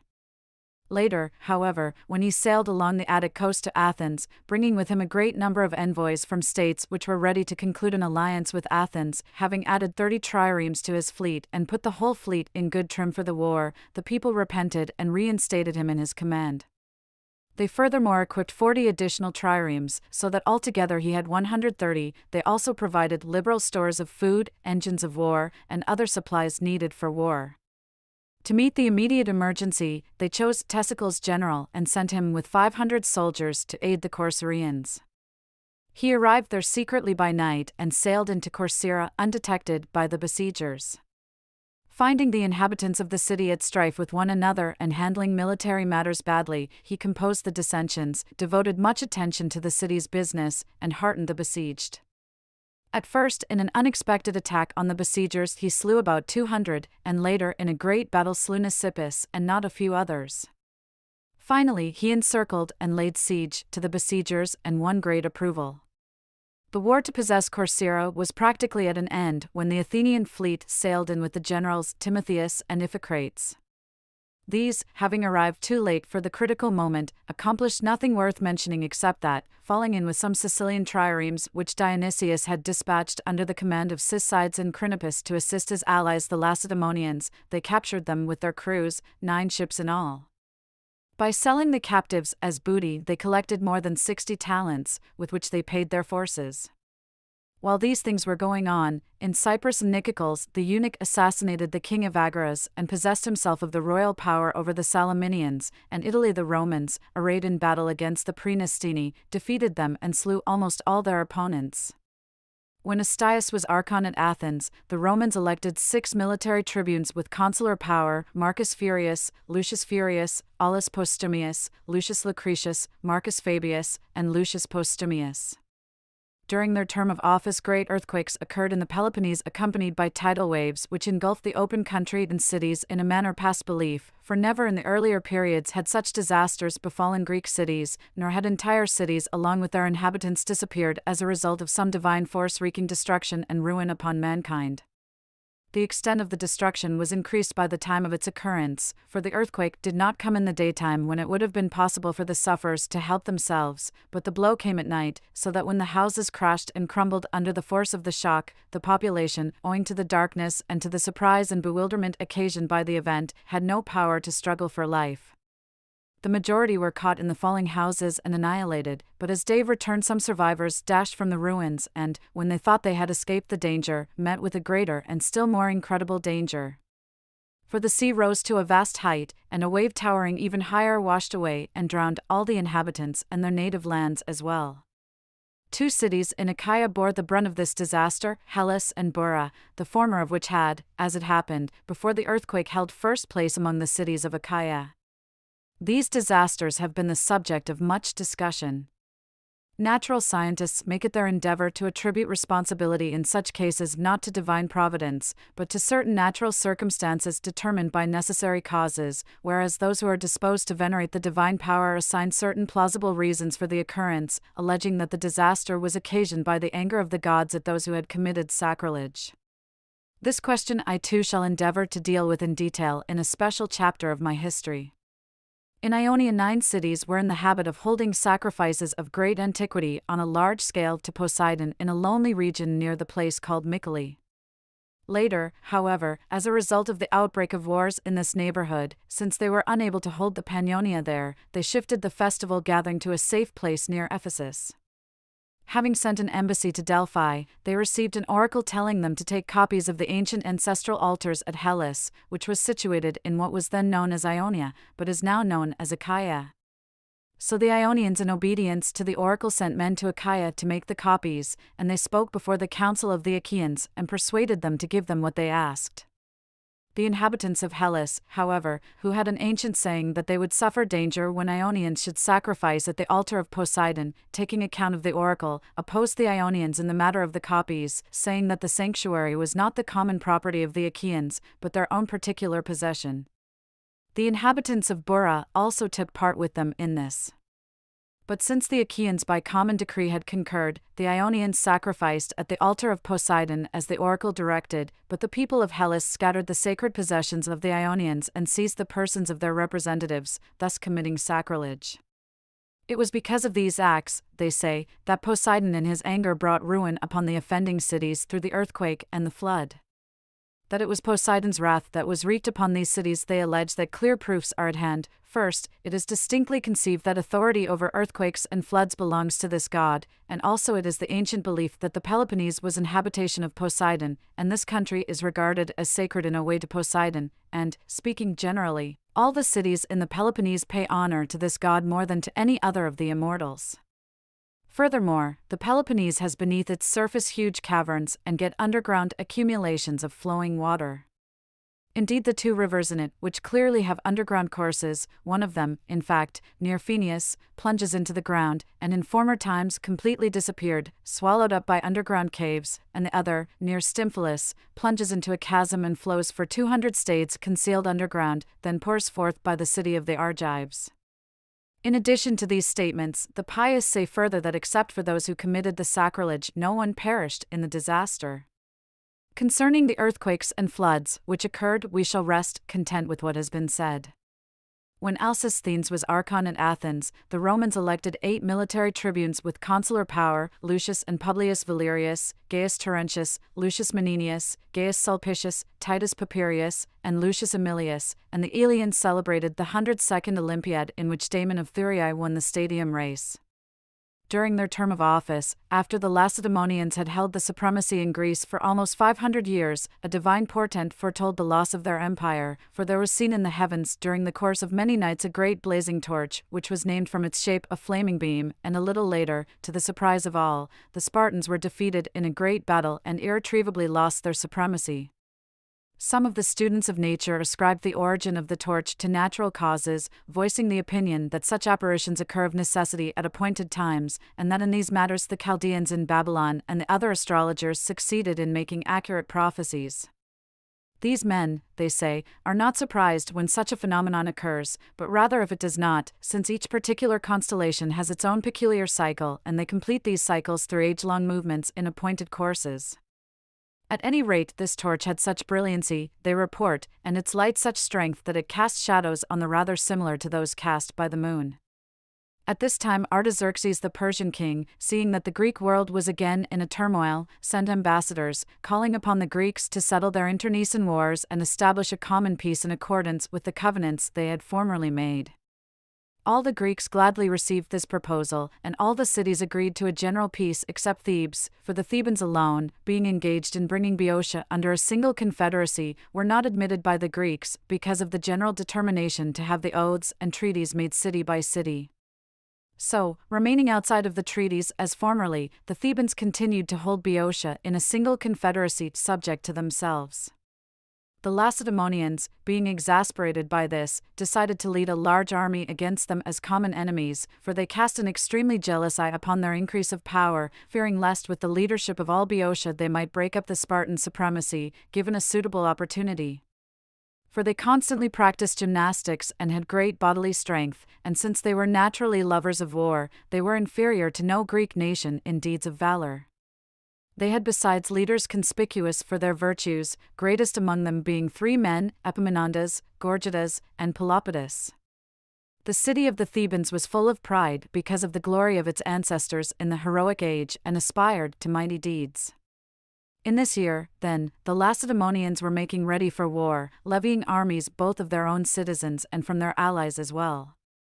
When Phrasyclides was archon at Athens, the Romans elected 8 military tribunes with consular power: Publius Manius, Gaius Arenutius, Gaius Sextus, Tiberius Julius, Lucius Lavinius, Publius Tribonius, and Gaius Manlius, and besides Lucius Anthestius. During their term of office the Thebans, since they were not participants in the truce, were forced to undertake alone the war with the Lacedaemonians, for there was no city that could legally join them, because all had agreed to the general peace. The Lacedaemonians, since the Thebans were isolated, determined to fight them and reduce Thebes to complete slavery. And since the Lacedaemonians were making their preparations without concealment and the Thebans were destitute of allies, everyone assumed that they would be easily defeated by the Spartans. Accordingly, some of the Greeks who were friendly to the Thebans sympathized with them at the prospect of defeat, while others who were at odds with them were overjoyed at the thought that Thebes would in a trice be reduced to utter slavery. Finally the Lacedaemonians, their huge army ready, gave command of it to Cleombrotus their king, and first of all sent envoys ahead to Thebes, directing the Thebans to permit all of the Boeotian cities to be independent, to people Plataea and Thespe, and to restore the land to its former owners. When the Thebans replied that they never meddled with affairs in Laconia and the Spartans had no right to touch those of Boeotia, such being the tenor of their answers, the Lacedaemonians sent Cleombrotus forth immediately with his army against Thebes, and the Spartan allies were eager for the war, confident that there would be no contest or battle but that they would master the Boeotians without a struggle. The Spartans accordingly advanced till they came to Caronia, where they encamped and waited for such of their allies as were tardy. The Thebans, in view of the presence of the enemy, first voted to remove their wives and children to safety in Athens, then chose Epaminondas general and turned over to him the command in the war, giving him as his advisors 6 Boeotarchs. Epaminondas, having conscripted for the battle all Thebans of military age and the other Boeotians who were willing and qualified, led forth from Thebes his army, numbering in all not more than 6,000. As the soldiers were marching out from the city, it seemed to many that unfavorable omens appeared to the armament. For by the gates Epaminondas was met by a blind herald, who, seeking recovery of runaway slaves, just as was usual, cried his warning not to take them from Thebes, nor to spirit them away, but to bring them home and keep them secure. Now the older people amongst those who heard the herald considered it an omen for the future, but the younger folk kept quiet so as not to appear through cowardice to hold Epaminondas back from the expedition. But Epaminondas replied to those who told him that he must observe the omens. One only omen is best, to fight for the land that is ours. Though Epaminondas astounded the cautious by his forthright answer, a second omen appeared more unfavorable than the previous one. For as the clerk advanced with a spear and a ribbon attached to it and signaled the orders from headquarters, a breeze came up and, as it happened, the ribbon was torn from the spear and wrapped itself around a slab that stood over a grave, and there were buried in the spot some Lacedaemonians and Peloponnesians who had died in the expedition under Agesilaus. Some of the older folk who again chanced to be there protested earnestly against leading the force out in the face of the patent opposition of the gods, but Epaminondas, deigning them no reply, led forth his army, thinking that considerations of nobility and regard for justice should be preferred as motives to the omens in question. Epaminondas accordingly, who was trained in philosophy and applied sensibly the principles of his training, was at the moment widely criticized, but later in the light of his successes would be considered to have excelled in military shrewdness and did contribute the greatest benefits to his country. For he immediately led forth his army, seized and advanced the pass at Chaeronea, and encamped there. Cleombrotus, learning that the enemy had seized the pass first, decided against forcing a passage there, proceeded instead through Phocis, and, when he had traversed the shore road which was difficult, entered Boeotia without danger. In his passage he took some of the fortresses and seized 10 triremes. Later, when he reached the place called Leuctra, he encamped there and allowed the soldiers to recover after their march. As the Boeotians neared the enemy in their advance, and then, after surmounting some ridges, suddenly caught sight of the Lacedaemonians covering the entire plain of Leuctra, they were astounded at beholding the great size of the army. And when the Boeotarchs held a conference to decide whether they ought to remain and fight it out with an army that many times outnumbered them, or whether they should retreat and join battle in a commanding position, it chanced that the votes of the leaders were equal. For of the 6 Boeotarchs, 3 thought that they should withdraw the army, and 3 that they should stay and fight it out, and among the latter Epaminondas was numbered.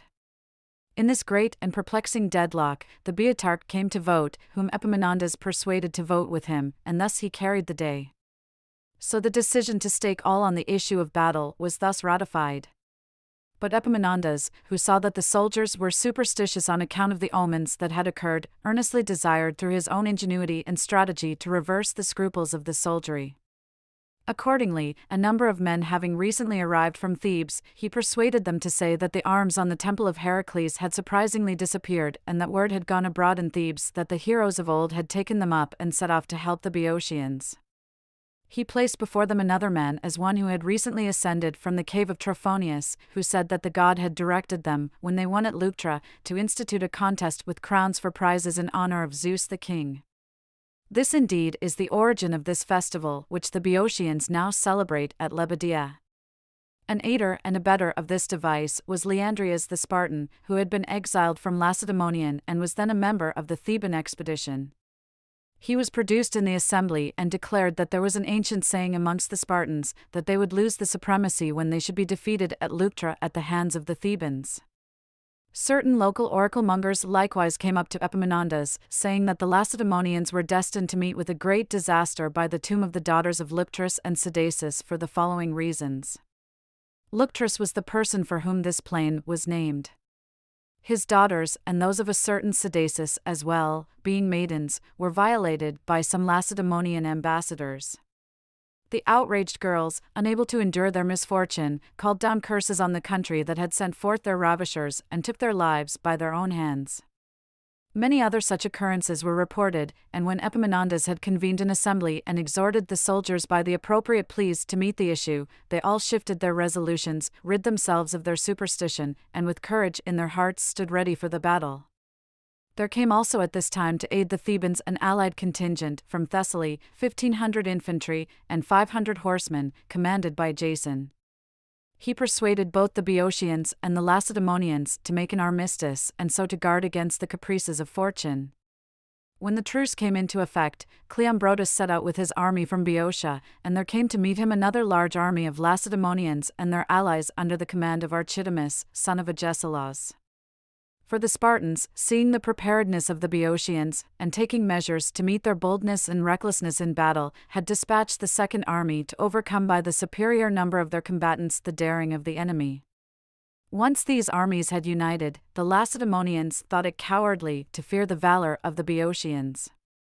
So they disregarded the truce and with high spirits returned to Leuctra. The Boeotians too were ready for the battle, and both sides marshalled their forces. Now on the Lacedaemonian side the descendants of Heracles were stationed as commanders of the wings, namely Cleombrotus the king and Archidamus, son of the king Agesilaus, while on the Boeotian side Epaminondas, by employing an unusual disposition of his own, was enabled through his own strategy to achieve his famous victory. He selected from the entire army the bravest men and stationed them on one wing, intending to give to the finish with them himself. The weakest he placed on the other wing and instructed them to avoid battle and withdraw gradually during the enemy's attack. So then, by arranging his phalanx in oblique formation, he planned to decide the issue of the battle by means of the wing in which were the elite. When the trumpets on both sides sounded the charge and the armies simultaneously with the first onset raised the battle cry, the Lacedaemonians attacked both wings with their phalanx in crescent formation, while the Boeotians retreated on one wing, but on the other engaged the enemy in double quick time. As they met in hand-to-hand combat, at first both fought ardently and the battle was evenly poised. Shortly, however, as Epaminondas' men began to derive advantage from their valor and the denseness of their lines, many Peloponnesians began to fall. For they were unable to endure the weight of the courageous fighting of the elite corps. Of those who had resisted, some fell and others were wounded, taking all the blows in front. Now, as long as King Cleombrotus of the Lacedaemonians was alive and had with him many comrades in arms who were quite ready to die in his defense, it was uncertain which way the scales of victory inclined, but when, though he shrank from no danger, he proved unable to bear down his opponents, and perished in an heroic resistance after sustaining many wounds, then, as masses of men thronged about his body, there was piled up a great mound of corpses. There being no one in command of the wing, the heavy column led by Epaminondas bore down upon the Lacedaemonians, and at first by sheer force caused the line of the enemy to buckle somewhat. Then, however, the Lacedaemonians, fighting gallantly about their king, got possession of his body, but were not strong enough to achieve victory. For as the corps of elite outdid them in feats of courage, and the valor and exhortations of Epaminondas contributed greatly to its prowess, the Lacedaemonians were with great difficulty forced back. At first, as they gave ground they would not break their formation, but finally, as many fell and the commander who would have rallied them had died, the army turned and fled in utter rout. Epaminondas' corps pursued the fugitives, slew many who opposed them, and won for themselves a most glorious victory. For since they had met the bravest of the Greeks, and with a small force had miraculously overcome many times their number, they won a great reputation for valor. The highest praises were accorded the general Epaminondas, who chiefly by his own courage and by his shrewdness as a commander had defeated in battle the invincible leaders of Greece. More than 4,000 Lacedaemonians fell in the battle, but only about 300 Boeotians. Following the battle they made a truce to allow for taking up the bodies of the dead and the departure of the Lacedaemonians to the Peloponnese. Such was the outcome of events relating to the Battle of Leuctra. When the year had ended, at Athens Disnocetus was archon, and in Rome military tribunes with consular power were elected, for in number, Quintus Servilius, Lucius Furius, Gaius Licinius, and Publius Coelius. During their term of office the Thebans, taking the field with a large army against Orchomenus, aimed to reduce the city to slavery, but when Epaminondas advised them that any who aimed at supremacy over the Greeks ought to safeguard by their generous treatment what they had achieved by their valor, they changed their mind. Accordingly they reckoned the people of Orchomenus as belonging to the territory of their allies, and later, having made friends of the Phocians, Aetolians, and Locrians, returned to Boeotia again. Jason, tyrant of Pherai, whose power was constantly increasing, invaded Locris, first took Heraclea in Trachinia by treachery, laid it waste, and gave the country to the Aeteans and Malians. Then later, moving into Perrhaebia, he won over some of the cities by generous promises, and subdued others by force. As his position of influence speedily became established, the inhabitants of Thessaly looked with suspicion on his aggrandizement and encroachments. While these things were going on, in the city of Argos civil strife broke out accompanied by slaughter of a greater number than is recorded ever to have occurred anywhere else in Greece. Among the Greeks this revolutionary movement was called club law, receiving this appellation on account of the manner of the execution. Now the strife arose from the following causes. The city of Argos had a democratic form of government, and certain demagogues instigated the populace against the outstanding citizens of property and reputation. The victims of the hostile charges then got together and decided to overthrow the democracy. When some of those who were thought to be implicated were subjected to torture, all but one, fearing the agony of torture, committed suicide, but this one came to terms under torture, received a pledge of immunity, and as informer denounced 30 of the most distinguished citizens, and the democracy without a thorough investigation put to death all those who were accused and confiscated their property. But many others were under suspicion, and as the demagogues supported false accusations, the mob was wrought up to such a pitch of savagery that they condemned to death all the accused, who were many and wealthy. When, however, more than 1,200 influential men had been removed, the populace did not spare the demagogues themselves. For because of the magnitude of the calamity, the demagogues were afraid that some unforeseen turn of fortune might overtake them and therefore desisted from their accusation, whereas the mob, now thinking that they had been left in the lurch by them, were angry at this and put to death all the demagogues. So these men received the punishment which fitted their crimes, as if some divinity were visiting its just resentment upon them, and the people, eased of their mad rage, were restored to their senses. About the same time, Lycomedes of Tegea prevailed upon the Arcadians to form a single confederacy with a common council to consist of 10,000 men empowered to decide issues of war and peace. But since civil war broke out in Arcadia on a large scale and the quarreling factions came to a decision by force of arms, many were killed and more than 1,400 fled, some to Sparta, others to Pallantium. Now these latter refugees were surrendered by the Pallantians and slaughtered by the victorious party, whereas those who took refuge in Sparta prevailed upon the Lacedaemonians to invade Arcadia. Accordingly, King Agesilaus with an army and the band of fugitives invaded the territory of the Tegeans, who were believed to have been the cause of the insurrection and the expulsions. By devastation of the countryside and assaults upon the city, he cowed the Arcadians of the opposing party. While these things were going on, Jason, tyrant of Pherai, because of his superior shrewdness as a general and his success in attracting many of his neighbors into an alliance, prevailed upon the Thessalians to lay claim to the supremacy in Greece, for this was a sort of prize for valor open to those strong enough to contend for it. Now it happened that the Lacedaemonians had sustained a great disaster at Leuctra, that the Athenians laid claim to the mastery of the sea only, that the Thebans were unworthy of first rank, and that the Argives had been brought low by civil wars and internecine slaughter. So the Thessalians put Jason forward as leader of the whole country, and as such gave him supreme command in war.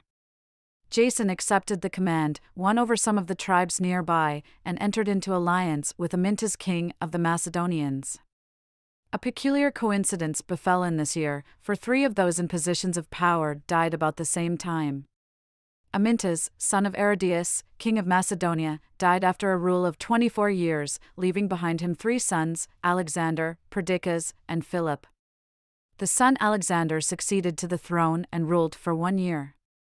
Likewise Agesipolis, king of the Lacedaemonians, died after ruling a year, the kingship going to Cleomenes his brother, who succeeded to the throne and had a reign of 34 years. Thirdly, Jason of Pherai, who had been chosen ruler of Thessaly and was reputed to be governing his subjects with moderation, was assassinated either, as Ephorus writes, by 7 young men who conspired together for the repute it would bring, or, as some historians say, by his brother Polydorus. This Polydorus himself also, after succeeding to the position of leader, ruled for 1 year. Diodoro of Samos, the historian, began his history of the Greeks at this point. These then were the events of this year. When Lysistratus was archon at Athens, civil strife arose among the Romans, one party thinking there should be consuls, others that military tribunes should be chosen. For a time then anarchy supervened on civil strife. Later they decided to choose 6 military tribunes, and those elected were Lucius Aemilius, Gaius Virginius, Servius Sulpicius, Lucius Quintius, Gaius Cornelius, and Gaius Valerius. During their term of office Polydorus of Pherai, the ruler of Thessaly, was poisoned by Alexander his nephew, who had challenged him to a drinking bout, and the nephew Alexander succeeded to the rule as overlord and held it for 11 years. Having acquired the rule illegally and by force, he administered it consistently with the policy he had chosen to follow. For while the rulers before him had treated the peoples with moderation and were therefore loved, he was hated for his violent and severe rule. Accordingly, in fear of his lawlessness, some Larisseans, called Aeluadi because of their noble descent, conspired together to overthrow the overlordship. Journeying from Larissa to Macedonia, they prevailed upon the king Alexander to join them in overthrowing the tyrant. But while they were occupied with these matters, Alexander of Pherai, learning of the preparations against him, gathered such men as were conveniently situated for the campaign, intending to give battle in Macedonia. But the Macedonian king, accompanied by refugees from Larissa, anticipated the enemy by invading Larissa with the army, and having been secretly admitted by the Larisseans within the fortifications, he mastered the city with the exception of the citadel. Later he took the citadel by siege, and, having also won the city of Cranon, at first covenanted to restore the cities to the Thessalians, but then, in contempt of public opinion, he brought into them garrisons of considerable strength and held the cities himself. Alexander of Pherae, hotly pursued and alarmed at the same time, returned to Pherae. Such was the state of affairs in Thessaly. In the Peloponnese, the Lacedaemonians dispatched Polytropus as general to Arcadia with 1,000 citizen hoplites and 500 Argive and Boeotian refugees. He reached the Arcadian Orchomenus and guarded it closely since it was on friendly terms with Sparta. Lycomedes of Mantinea, general of the Arcadians, with 5,000 men styled the elite, came to Orchomenus. As the Lacedaemonians led forth their army from the city, a great battle ensued in which the Lacedaemonian general was killed and 200 others, while the rest were driven into the city. The Arcadians, in spite of their victory, felt a prudent respect for the strength of Sparta and believed that they would not be able by themselves to cope with the Lacedaemonians. Accordingly, associating Argives and Eleans with themselves, they first sent envoys to Athens requesting them to join in an alliance against the Spartans, but as no one heeded them, they sent an embassy to the Thebans and persuaded them to join an alliance against the Lacedaemonians. Immediately, then, the Boeotians led out their army, taking some Locrians and Phocians along as allies. Now these men advanced against the Peloponnese under the Boeotarchs Epaminondas and Pelopidas, for the other Boeotarchs had willingly relinquished the command to these in recognition of their shrewdness in the art of war and their courage. When they reached Arcadia, the Arcadians, Eleans, Argives, and all the other allies joined them in full force. And when more than 50,000 had gathered, their leaders sitting in council decided to march upon Sparta itself and lay waste all Laconia. As for the Lacedaemonians, since they had cast away many of their young men in the disaster at Leuctra and in their other defeats had lost not a few, and were, taking all together, restricted by the blows of fortune to but few citizen soldiers, and, furthermore, since some of their allies had seceded and others were experiencing a shortage of men for reasons similar to their own, they sank into a state of great weakness. Hence, they were compelled to have recourse to the aid of the Athenians, the very people over whom they had once set up 30 tyrants, whom they had forbidden to rebuild the walls of their city, whose city they had aimed utterly to destroy, and whose territory, Attica, they wished to turn into a sheepwalk. Yet, after all, nothing is stronger than necessity and fate, which compelled the Lacedaemonians to request the aid of their bitterest enemies. Nevertheless, they were not disappointed of their hopes. For the Athenian people, magnanimous and generous, were not terrified by the power of Thebes, and voted to aid with all their forces the Lacedaemonians now that they were in danger of enslavement. Immediately they appointed Iphicrates general and dispatched him with 12,000 young men the selfsame day. Iphicrates, then, whose men were in high spirits, advanced with the army at top speed. Meanwhile the Lacedaemonians, as the enemy took up quarters on the borders of Laconia, issued in full force from Sparta and marched on to meet them, weakened in military force but strong in inward courage. Now Epaminondas and the others, perceiving that the country of the Lacedaemonians was difficult to invade, thought it not to their advantage to make the invasion with such a large force in a body, and so decided to divide their army into 4 columns and enter at several points. Now the first, composed of the Boeotians, took the middle route to the city known as Salasia and caused its inhabitants to revolt from the Lacedaemonians. The Argives, entering by the borders of Tegeatus, engaged in battle the garrison set to guard the pass, slew its leader Alexander the Spartan and about 200 of the rest, amongst whom were the Boeotian refugees. The third contingent, composed of the Arcadians and containing the largest number, invaded the district called Soritis, which had a large garrison under Ischylus, a man of conspicuous valor and shrewdness. Himself one of the most distinguished soldiers, he accomplished an heroic and memorable deed. For, seeing that, because of the overwhelming number of the enemy, all who joined battle with them would be killed, he decided that while it was not in keeping with Spartan dignity to abandon his post in the pass, yet it would be useful to his country to preserve the men. He therefore in an amazing manner provided for both objects and emulated the courageous exploit of King Leonidas at Thermopylae. For he picked out the young men and sent them back to Sparta to be of service to her in her hour of deadly peril. He himself, keeping his post with the older men, slew many of the enemy, but finally, encircled by the Arcadians, perished with all his corps. The Eleans, who formed the fourth contingent, marching by other unguarded regions, reached Silesia, for this was the locality designated to all as the rendezvous. When all the army had gathered in Silesia, they advanced upon Sparta itself, sacking and burning the countryside. Now the Lacedaemonians, who for 500 years had preserved Laconia undevastated, could not then bear to see it being sacked by the enemy, but hot-headedly were ready to rush forth from the city, but being restrained by the elders from advancing too far from their native land, lest someone attack it, they were finally prevailed upon to wait quietly and keep the city safe. Now Epaminondas descended through the Taygetus into the Eurotas valley and was engaged in crossing the river, whose current was swift since it was the winter season, when the Lacedaemonians, seeing their opponent's army thrown into confusion by the difficulty of the crossing, seized the opportunity favorable for attack.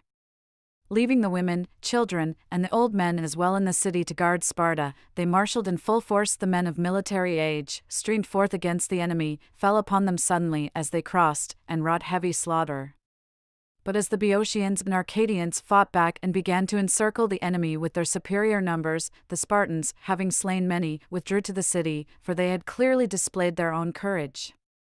Following this, as Epaminondas in full force made a formidable assault on the city, the Spartans with the aid of their strong natural defenses slew many of those who pressed rashly forward, but finally the besiegers applied great pressure and thought at first they had overcome Sparta by force, but as those who tried to force their way were some slain, some wounded, Epaminondas recalled the soldiers with the trumpet, but the men of their own accord would approach the city, and would challenge the Spartans to a pitched battle, bidding them otherwise admit their inferiority to the enemy. When the Spartans replied to the effect that when they found a suitable occasion they would stake everything on one battle, they departed from the city. And when they had devastated all Laconia and amassed countless spoils, they withdrew to Arcadia. Thereupon the Athenians, who had arrived on the scene too late for action, returned to Attica without accomplishing anything of note, but others of their allies, to the number of 4,000 men, came to reinforce the Lacedaemonians.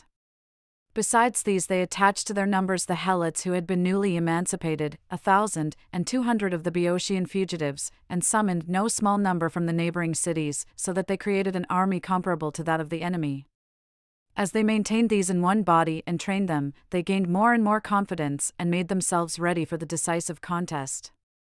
Now Epaminondas, whose nature it was to aim at great enterprises and to crave everlasting fame, counseled the Arcadians and his other allies to resettle Messene, which for many years had remained stripped of its inhabitants by the Lacedaemonians, for it occupied a position well suited for operations against Sparta.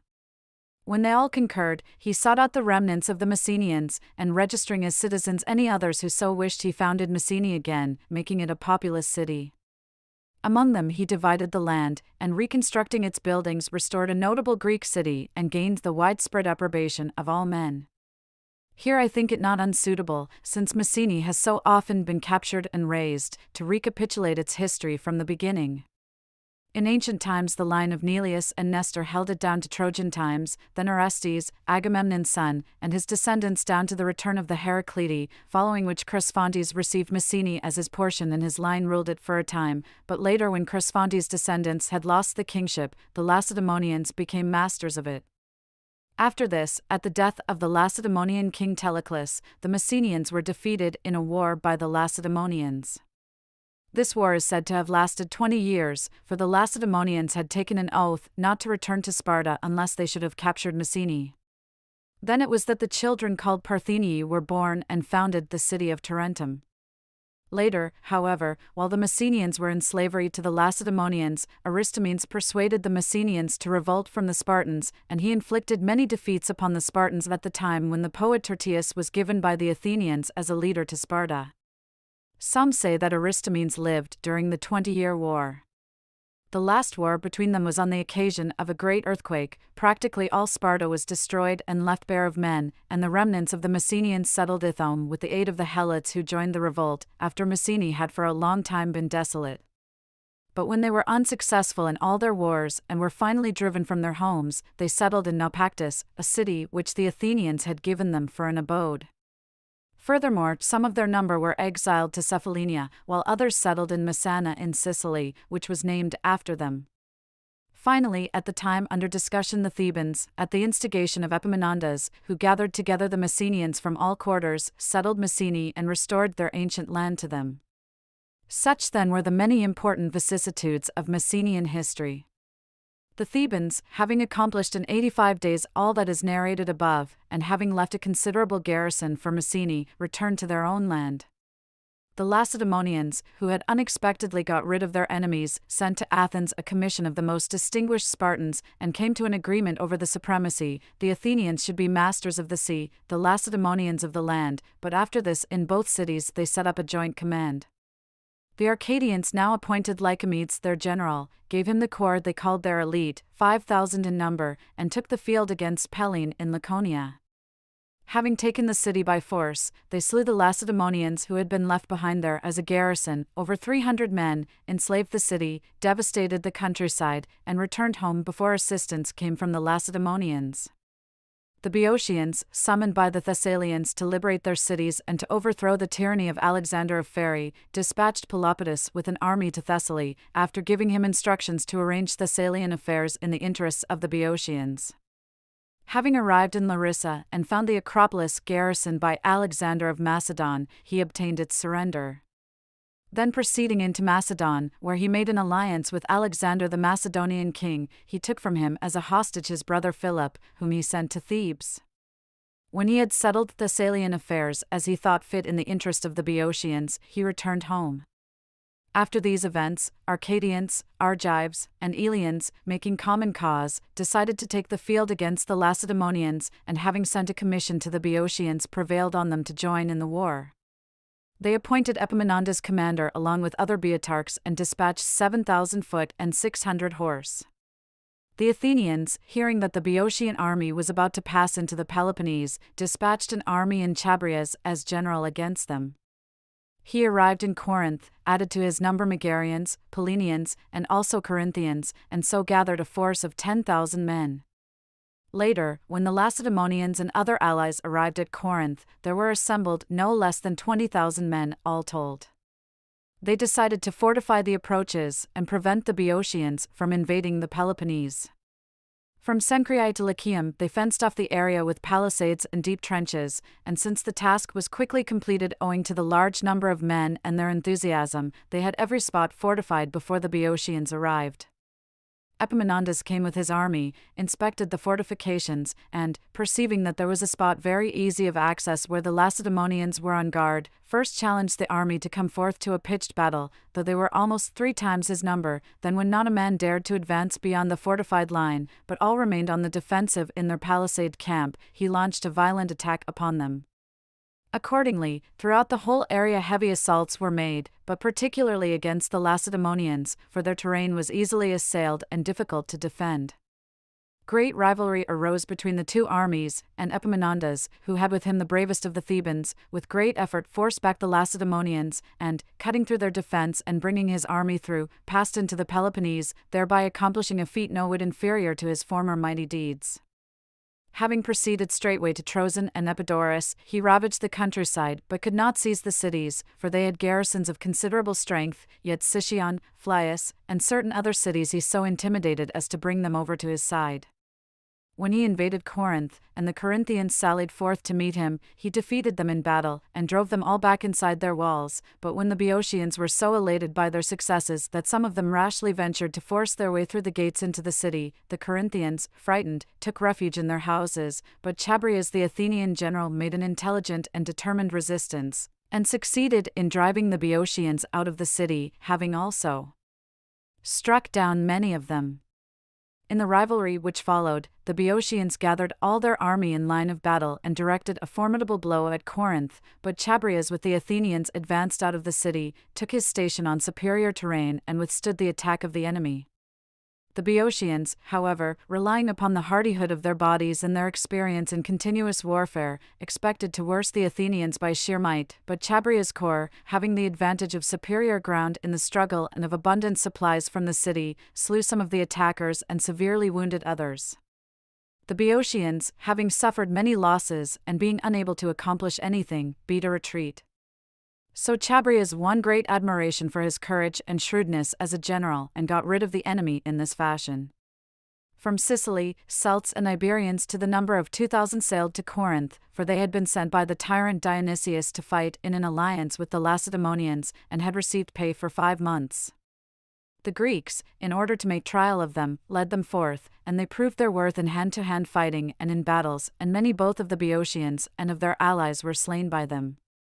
Accordingly, having won repute for superior dexterity and courage and rendered many kinds of service, they were given awards by the Lacedaemonians and sent back home at the close of the summer to Sicily. Following this, Philiscus, who was sent on this mission by King Artaxerxes, sailed to Greece to urge the Greeks to compose their strife and agree to a general peace. All but the Thebans responded willingly. They, however, adhering to their own design, had brought all Boeotia into one confederation and were excluded from the agreement. Since the general peace was not adhered to, Philiscus left 2,000 picked mercenaries, paid in advance, for the Lacedaemonians and then returned to Asia. While these things were going on, Euphron of Sicyon, a particularly rash and crack-brained individual, with accomplices from Argos, attempted to set up a tyranny. Succeeding in his plan, he sent 40 of the wealthiest Sicyonians into exile, first confiscating their property, and, when he had secured large sums thereby, he collected a mercenary force and became lord of the city. When Nazigenes was archon at Athens, in Rome 4 military tribunes with consular power were elected: Lucius Papirius, Lucius Menenius, Servius Cornelius, and Servius Sulpicius, and the Eleans celebrated the 103rd Olympiad, in which Pythostratus the Athenian won the stadium race. During their term of office, Ptolemy of Elorus, son of Amyntas, assassinated Alexander, his brother-in-law, and was king of Macedon for 3 years. In Boeotia, Pelopidas, whose military reputation rivaled that of Epaminondas, saw that the latter had arranged the Peloponnesian affairs to the advantage of the Boeotians, and was eager to be the instrument whereby districts outside of the Peloponnese were won for the Thebans. Taking along with him as his associate Ismenias, a friend of his, and a man who was admired for his valor, he entered Thessaly. There he met Alexander, the tyrant of Pheræ, but was suddenly arrested with Ismenias, and placed under guard. The Thebans, incensed at what had been done, dispatched with all speed 8,000 hoplites and 600 cavalry into Thessaly, so frightening Alexander that he dispatched ambassadors to Athens for an alliance. The Athenian people immediately sent him 30 ships and 1,000 men under the command of Autocles. While Autocles was making the circuit of Euboea, the Thebans entered Thessaly. Though Alexander had gathered his infantry and had many times more horsemen than the Boeotians, at first the Boeotians decided to settle the war by battle, for they had the Thessalians as supporters, but when the latter left them in the lurch and the Athenians and some other allies joined Alexander, and they found their provisions of food and drink and all their other supplies giving out, the Boeotarchs decided to return home. When they had broken camp and were proceeding through level country, Alexander trailed them with a large body of cavalry and attacked their rear. A number of Boeotians perished under the continuous rain of darts, others fell wounded, until finally, being permitted neither to halt nor to proceed, they were reduced to utter helplessness, as was natural when they were also running short of provisions. When they had now abandoned hope, Epaminondas, who was at that time serving as a private soldier, was appointed general by the men.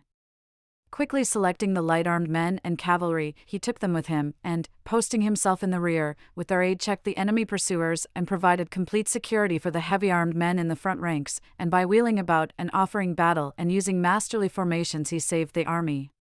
By these repeated successes he more and more enhanced his own reputation and won the warm approbation of both his fellow citizens and allies. But the Thebans brought judgment against the Boeotarchs of the day and punished them with a heavy fine. When the reason is asked why a man of such parts was serving as a private soldier in the expedition that was sent to Thessaly, we must give his own plea in defense. In the battle at Corinth, Epaminondas, having cut through the guard of the Lacedaemonians on the outwork, though he might have slain many of the enemy, was satisfied with his advantage and desisted from further combat. A serious suspicion arose that he had spared the Lacedaemonians as a personal favor, and those who were jealous of his fame found an opportunity for plausible charges against him. They accordingly brought a charge of treason against him, and the populace, incensed, removed him from the board of Boeotarchs, made him a private soldier, and sent him out with the rest. When he had by his achievements wiped out the feeling against him, the people then restored him to his former position of high repute.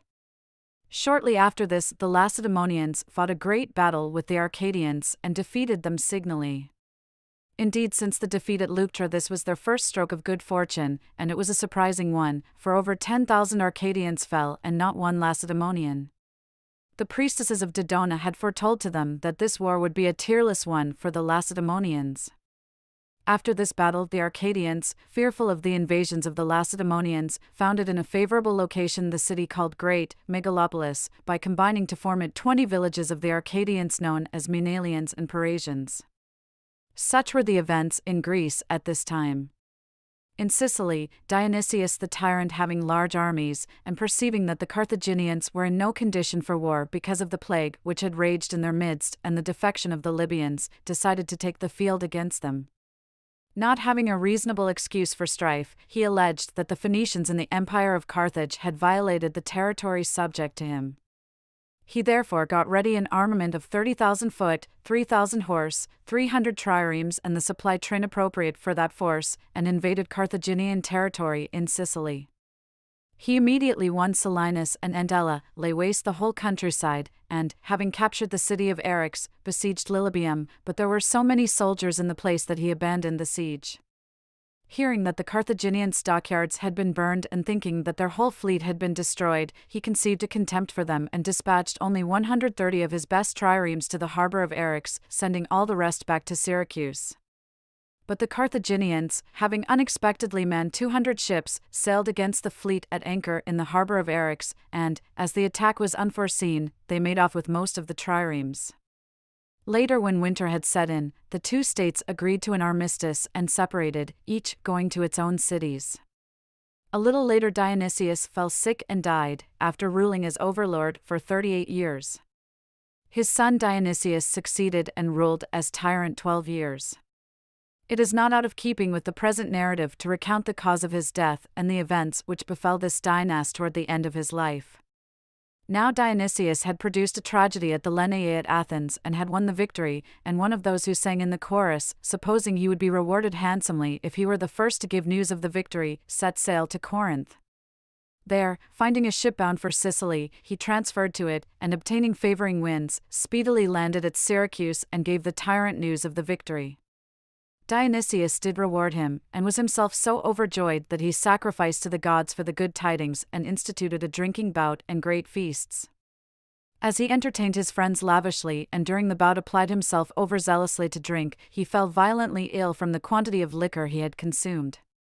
Now he had an oracle the gods had given him that he should die when he had conquered his betters, but he interpreted the oracle as referring to the Carthaginians, assuming that these were his betters. So in the wars that he had many times waged against them he was accustomed to withdraw in the hour of victory and accept defeat willingly, in order that he might not appear to have proved himself better than the stronger foe. For all that, however, he could not in the end by his chicanery outwit the destiny fate had in store for him. On the contrary, though a wretched poet and though judged on this occasion in a competition at Athens, he defeated better poets than himself. So in verbal consistency with the decree of the oracle he met his death as a direct consequence of defeating his betters. Dionysius the younger on his succession to the tyranny first gathered the populace in an assembly and urged them in appropriate words to maintain toward him the loyalty that passed to him with the heritage that he had received from his father. Then, having buried his father with magnificent obsequies in the citadel by the gates called Royal, he made secure for himself the administration of the government. When Polyzelus was archon at Athens, anarchy prevailed at Rome because of civil dissensions, and in Greece, Alexander, tyrant of Pherai in Thessaly, having lodged accusations about certain matters against the city of Scotessa, summoned its citizens to an assembly and, having surrounded them with mercenaries, slew them all, cast the bodies of the dead into the ditch in front of the walls, and plundered the city from end to end. Epaminondas, the Theban, entered the Peloponnese with an army, won over the Achaeans and some cities besides, and liberated Dyme, Naupactus, and Calydon, which were held by a garrison of the Achaeans. The Boeotians invaded Thessaly also and released Pelopidas from the custody of Alexander, tyrant of Pherai. And to the Phaeacians upon whom the Argives were waging war, Chares brought assistance, having been sent with an army under his command by the Athenians. He defeated the Argives in 2 battles, and after securing the position of the Phaeacians, returned to Athens. When the year ended, Cephisidorus was archon at Athens, and at Rome the people elected for military tribunes with consular power Lucius Furius, Paulus Manlius, Servius Sulpicius, and Servius Cornelius. During their term of office, the Myson, tyrant of Eretria, seized Oropus. But this city, which belonged to Athens, he quite unexpectedly lost, for when the Athenians took the field against him with far superior forces, the Thebans, who had come to aid him and had taken over from him the city for safekeeping, did not give it back. While these things were going on, the Cones transferred their abode to the city they now inhabit and made it a notable place, for a large population was gathered into it, and costly walls and a considerable harbor were constructed. From this time on, its public revenues and private wealth constantly increased, so much so that it became in a word a rival of the leading cities of Greece. While these things were going on, the Persian king sent envoys and succeeded in persuading the Greeks to settle their wars and make a general peace with one another. Accordingly, the war called Sparto-Boeotian was settled after lasting more than 5 years counting from the campaign of Leuctra. In this period there were men memorable for their culture, Isocrates the orator and those who became his pupils, Aristotle the philosopher, and besides these Anaximenes of Lampsacus, Plato of Athens, the last of the Pythagorean philosophers, and Xenophon who composed his histories in extreme old age, for he mentions the death of Epaminondas, which occurred a few years later. Then there were Aristippus and Antisthenes, and Aeschines of Sphetus, the Socratic. When Chion was archon at Athens, at Rome military tribunes with consular power were elected: Quintus Servilius, Gaius Veturius, Aulus Cornelius, Marcus Cornelius, and Marcus Fabius. During their term of office, though peace prevailed throughout Greece, clouds of war again gathered in certain cities and strange new outbreaks of revolution. For instance, the Arcadian exiles, setting out from Elis, occupied a stronghold known as Lausion of the country called Triphylia. For many years Arcadia and Elis had been disputing the possession of Triphylia, and according as the ascendancy shifted from one country to the other, they had alternately been masters of the district, but at the period in question, though the Arcadians were ruling Triphylia, the Aelians, making the refugees a pretext, took it from the Arcadians. As a result, the Arcadians were incensed and at first dispatched envoys demanding a return of the district, but when no one paid any attention to them, they summoned an allied force from the Athenians and with it attacked Lausion.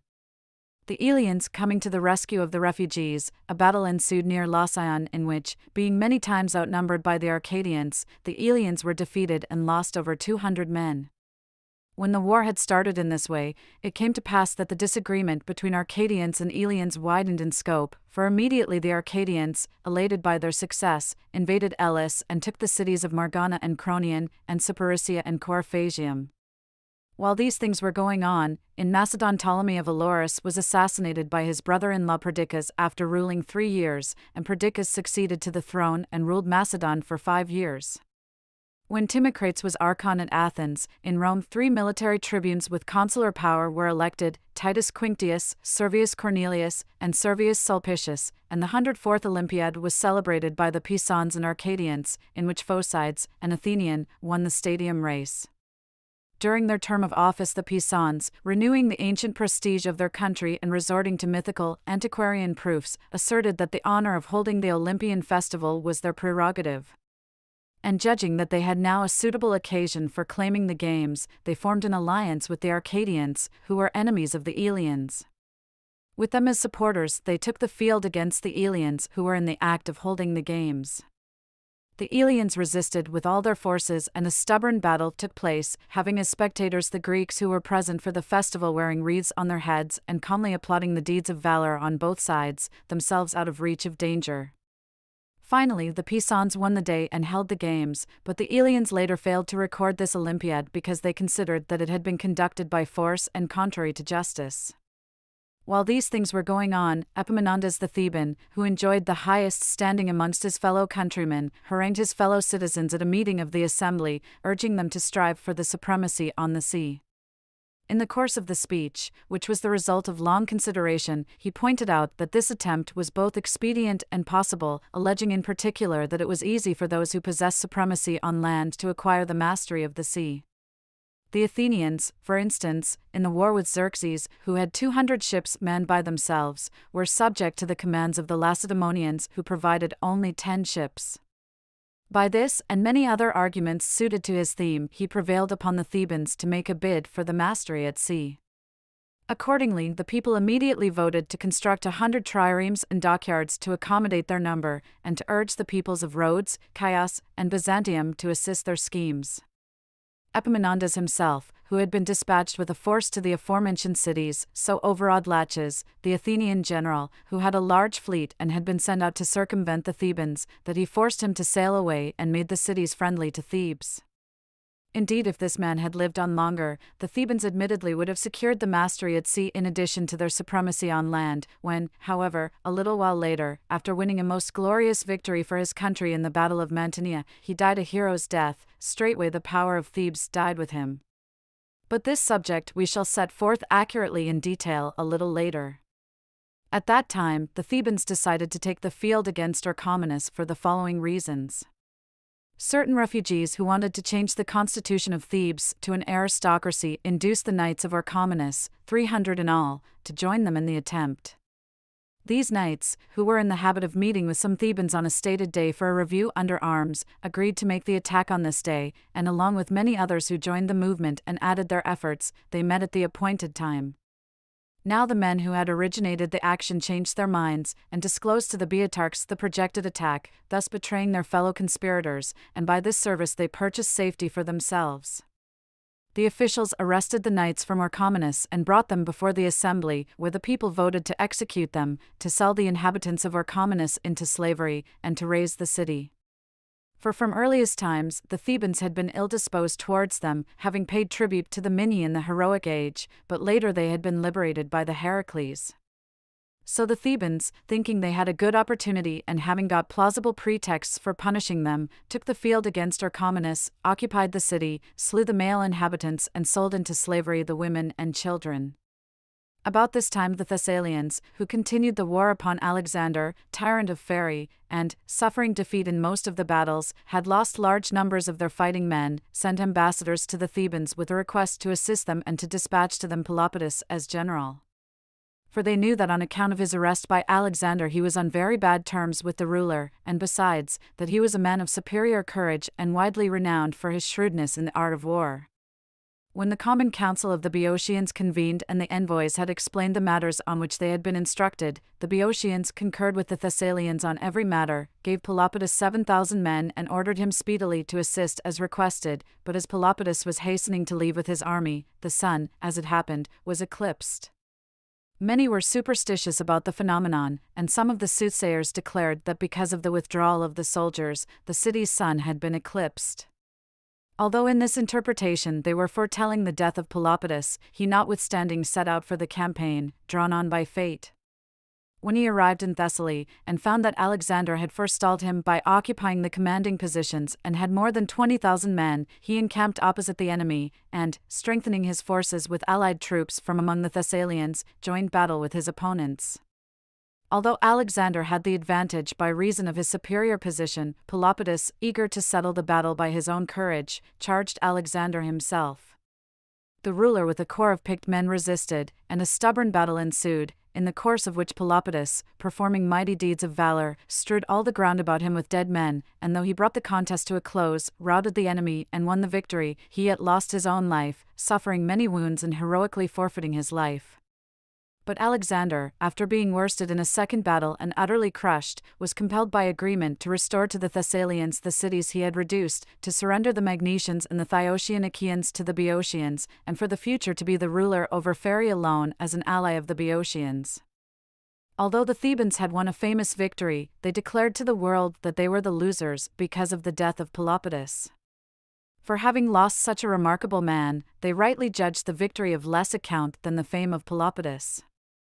Indeed, he had done many great services to his country and had contributed more than any other man to the rise of Thebes.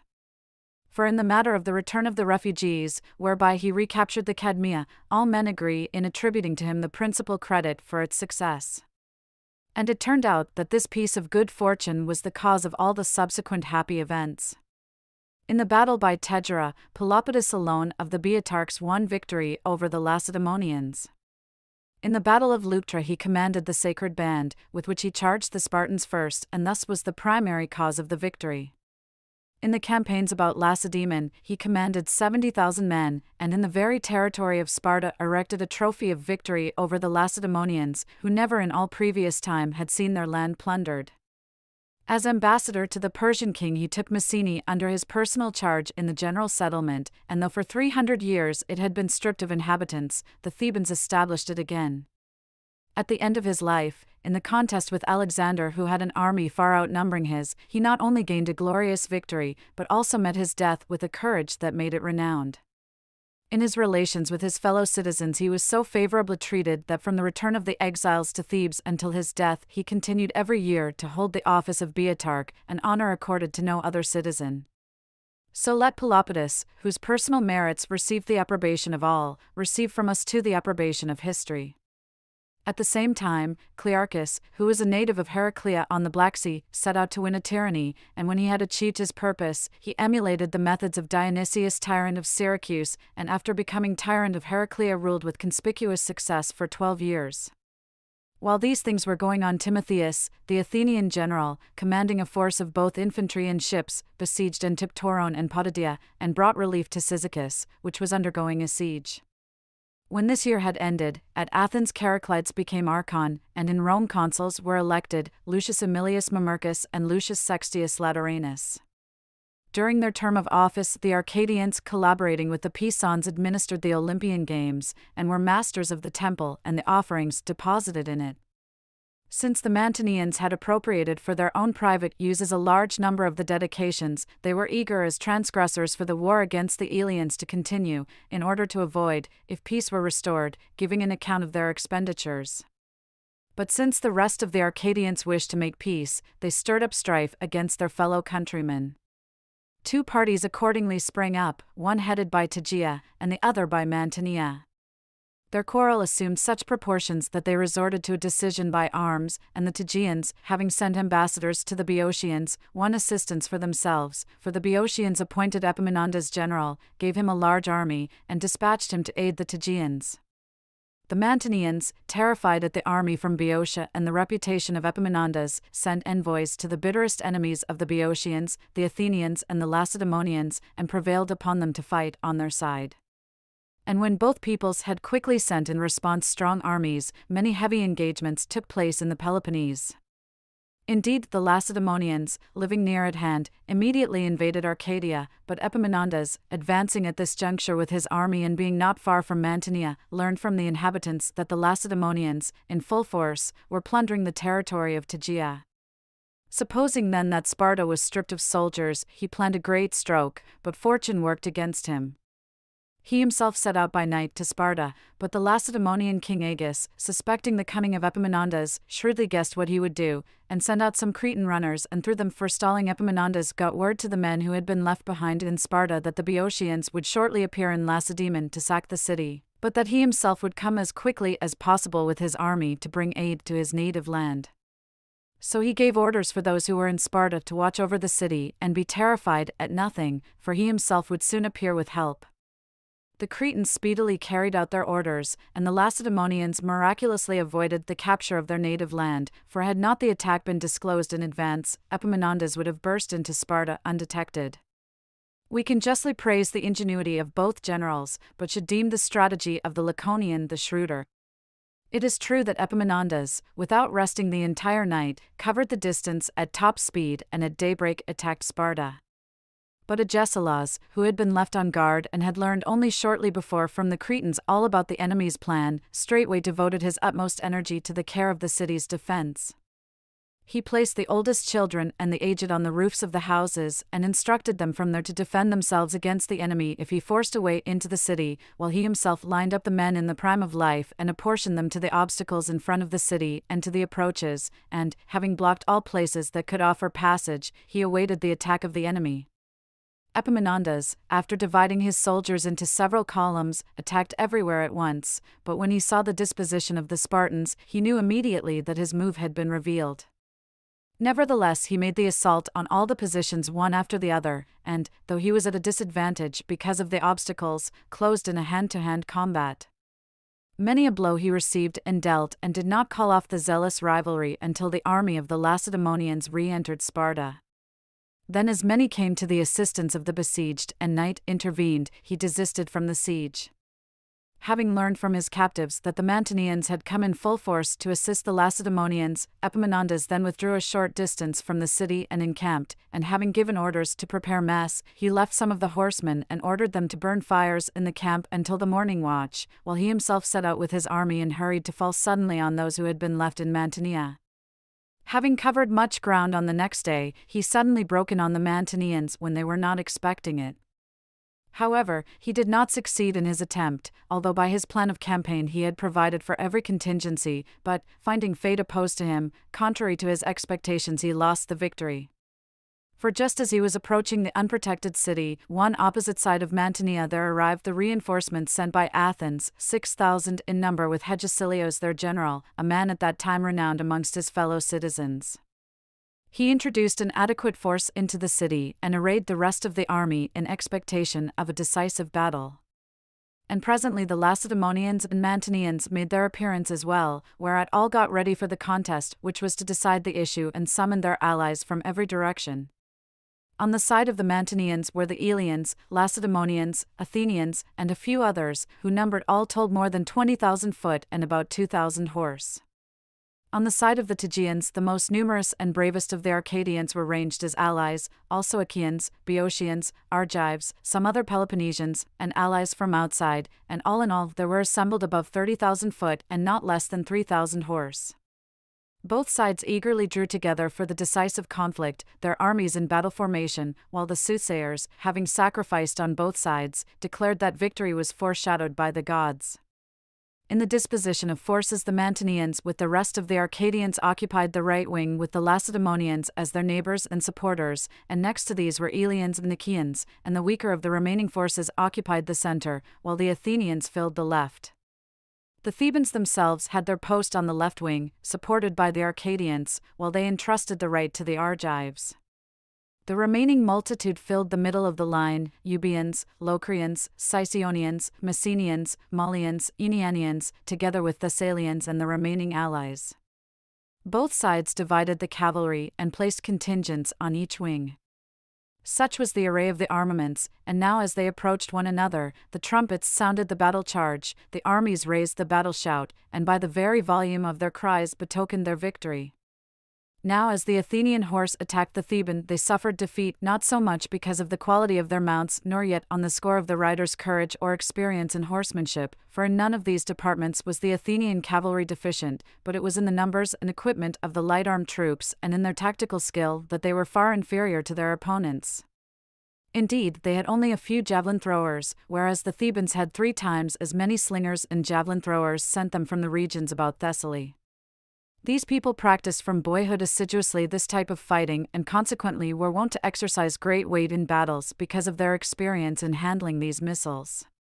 Consequently, the Athenians, who were continually being wounded by the light-armed and were harried to exhaustion by the opponents who confronted them, all turned and fled. But having fled beyond the flanks, they managed to retrieve their defeat, for even in their retreat they did not break their own phalanx, and encountering simultaneously the Euboeans and certain mercenaries who had been dispatched to seize the heights nearby, they gave battle and slew them all. Now the Theban horse did not follow up the fugitives, but, assailing the phalanx opposing them, strove zealously to outflank the infantry. The battle was a hot one, the Athenians were exhausted and had turned to flee, when the Elean cavalry commander, assigned to the rear, came to the aid of the fugitives and, by striking down many Boeotians, reversed the course of the battle. So while the Elean cavalry by their appearance in this fashion on the left wing retrieved the defeat their allies had sustained, on the other flank both cavalry forces lashed at one another and the battle hung for a short time in the balance, but then, because of the number and valor of the Boeotian and Thessalian horsemen, the contingents on the Mantinean side were forced back, and with considerable loss took refuge with their own phalanx. Now the cavalry battle had the foregoing issue. But when the infantry forces closed with the enemy in hand-to-hand combat, a mighty, stupendous struggle ensued. For never at any other time when Greeks fought Greeks was such a multitude of men arrayed, nor did generals of greater repute or men more competent ever display such gallantry in battle. For the most capable foot soldiers of that time, Boeotians and Lacedaemonians, whose lines were drawn up facing one another, began the contest, exposing their lives to every risk. After the first exchange of spears, in which most were shattered by the very density of the missiles, they engaged with swords. And although their bodies were all locked with one another and they were inflicting all manner of wounds, yet they did not leave off, and for a long time as they persisted in their terrible work, because of the superlative courage displayed on each side, the battle hung poised. For each man, disregarding the risk of personal hurt, but desirous rather of performing some brilliant deed, would nobly accept death as the price of glory. As the battle raged severely for a long time and the conflict took no turn in favor of either side, Epaminondas, conceiving that victory called for the display of his own valor also, decided to be himself the instrument to decide the issue. So he immediately took his best men, grouped them in close formation, and charged into the midst of the enemy. He led his battalion in the charge and was the first to hurl his javelin, and hit the commander of the Lacedaemonians. Then, as the rest of his men also came immediately into close quarters with the foe, he slew some, threw others into a panic, and broke through the enemy phalanx. The Lacedaemonians, overawed by the prestige of Epaminondas and by the sheer weight of the contingent he led, withdrew from the battle, but the Boeotians kept pressing the attack and continually slaying any men who were in the rear rank, so that a multitude of corpses was piled up. As for the Lacedaemonians, when they saw that Epaminondas in the fury of battle was pressing forward too eagerly, they charged him in a body. As missiles flew thick and fast about him, he dodged some, others he fended off, still others he pulled from his body and used to ward off his attackers. But while struggling heroically for the victory, he received a mortal wound in the chest. As the spear broke and the iron point was left in his body, he fell of a sudden, his strength sapped by the wound. About his body a rivalry ensued in which many were slain on both sides, but at last with difficulty by their superiority in bodily strength, the Thebans wore the Lacedaemonians out. As the latter turned and fled, the Boeotians pursued for a short time but turned back, considering it most essential to take possession of the bodies of the dead. So, when the trumpeters sounded recall for their men, all withdrew from battle and both sides set up trophies, claiming the victory. In fact, the Athenians had defeated the Euboeans and mercenaries in the battle for the heights and were in possession of the dead, while the Boeotians, because they had overpowered the Lacedaemonians and were in possession of the dead, were for awarding the victory to themselves. So for a long time neither side sent envoys to recover its dead, in order that it should not appear to yield the primacy, but later, when the Lacedaemonians were the first to have sent a herald to ask for the recovery of their dead, each side buried its own. Epaminondas, however, was carried back to camp still living, and the physicians were summoned, but when they declared that undoubtedly as soon as the spear point should be drawn from his chest, death would ensue, with supreme courage he met his end. For first summoning his armor-bearer, he asked him if he had saved his shield. On his replying yes, and placing it before his eyes, he again asked, which side was victorious. At the boy's answer that the Boeotians were victorious, he said, "It is time to die," and directed them to withdraw the spear point. His friends pressed cried out in protest, and one of them said, "You die childless, Epaminondas," and burst into tears. To this he replied, "No, by Zeus, on the contrary, I leave behind 2 daughters, Leuctra and Mantinea, my victories." Then when the spear point was withdrawn, without any commotion he breathed his last. For us who are wont to accord to the demise of great men the appropriate meed of praise, it would be most unfitting, so we think, to pass by the death of a man of such stature with no word of note. For it seems to me that he surpassed his contemporaries not only in skill and experience in the art of war, but in reasonableness and magnanimity as well.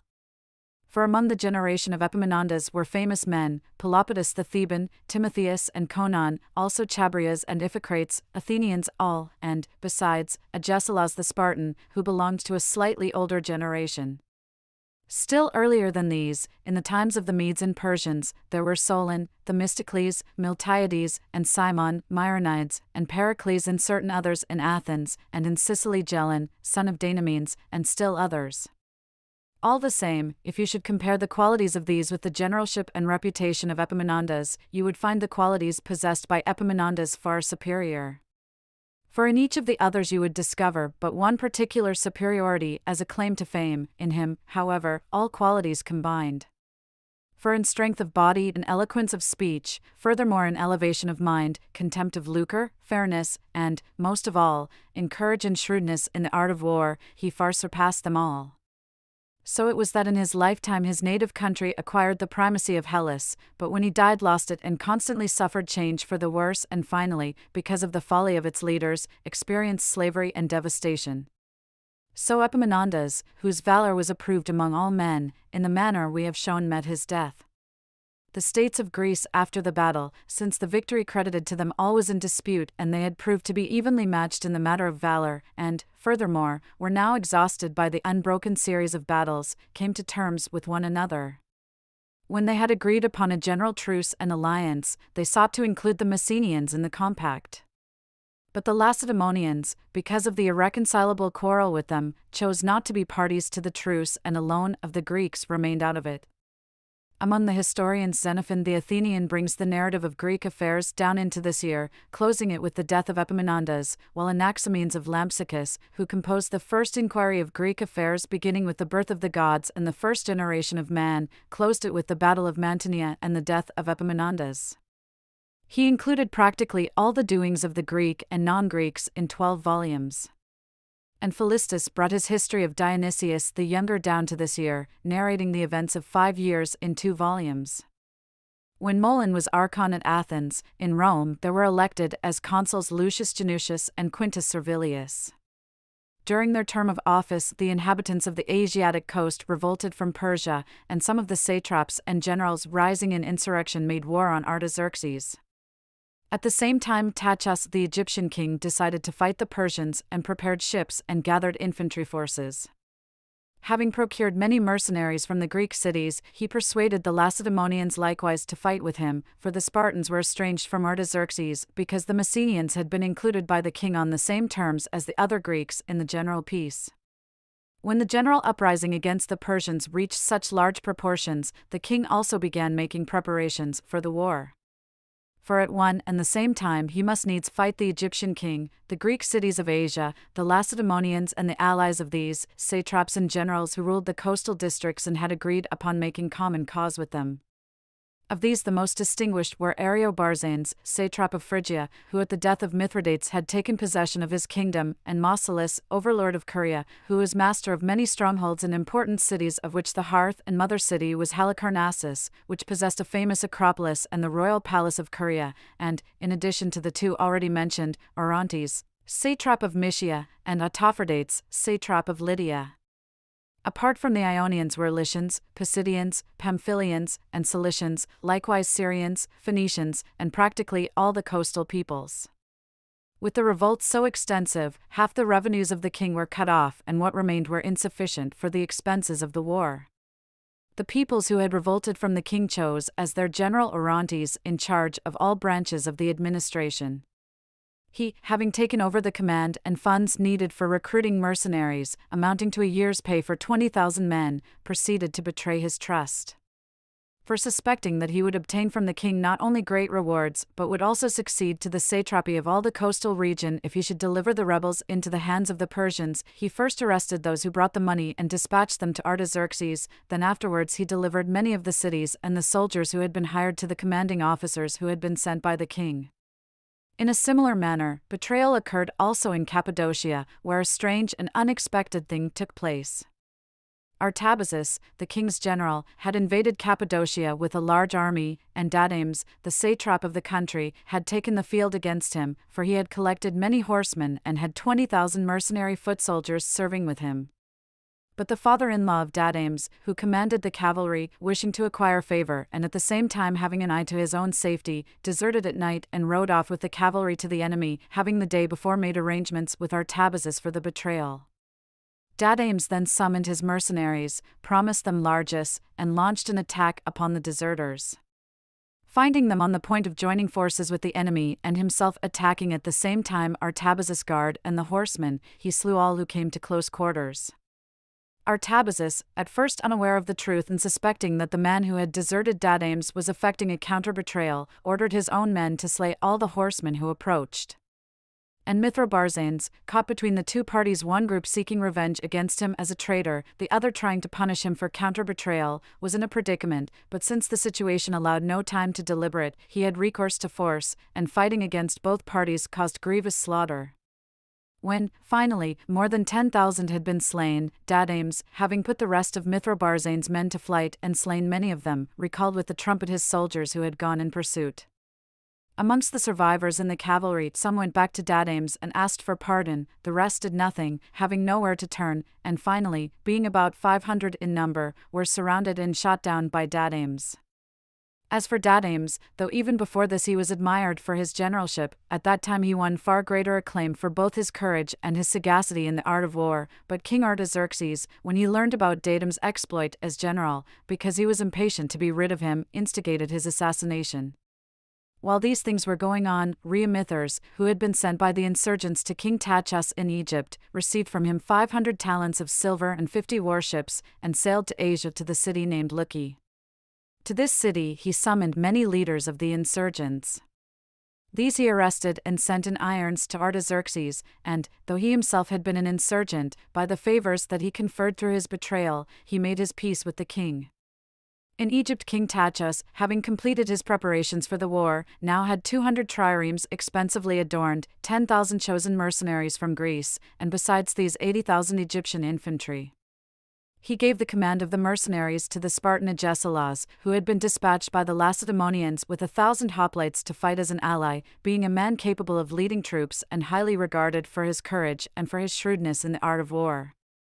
The command of the naval contingent he entrusted to Chabrias the Athenian, who had not been sent officially by his country, but had been privately prevailed upon by the king to join the expedition. The king himself, having command of the Egyptians and being general of the whole army, gave no heed to the advice of Agesilaus to remain in Egypt and conduct the war through the agency of his generals, though the advice was sound.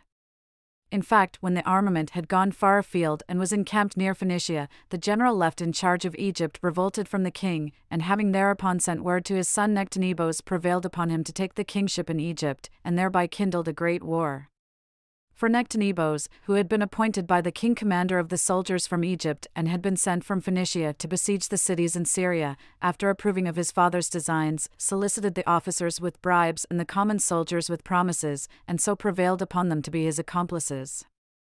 At last Egypt was seized by the insurgents, and Tachus, panic-stricken, made bold to go up to the king by way of Arabia and beg forgiveness for his past errors.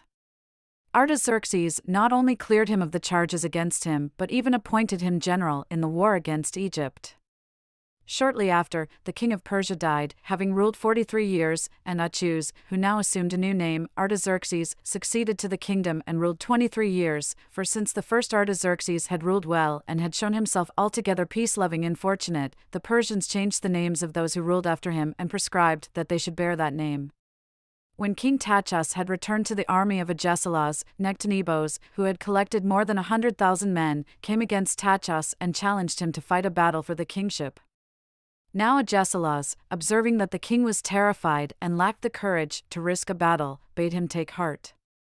For, said he, it is not those who have the advantage of numbers who win the victory, but those who excel in valor. But since the king paid no heed to Agesilaus, he was obliged to withdraw with him to a large city. The Egyptians at first started to assault them once they were shut in it, but when they had lost many men in their attacks on the walls, they then began to surround the city with a wall and a ditch.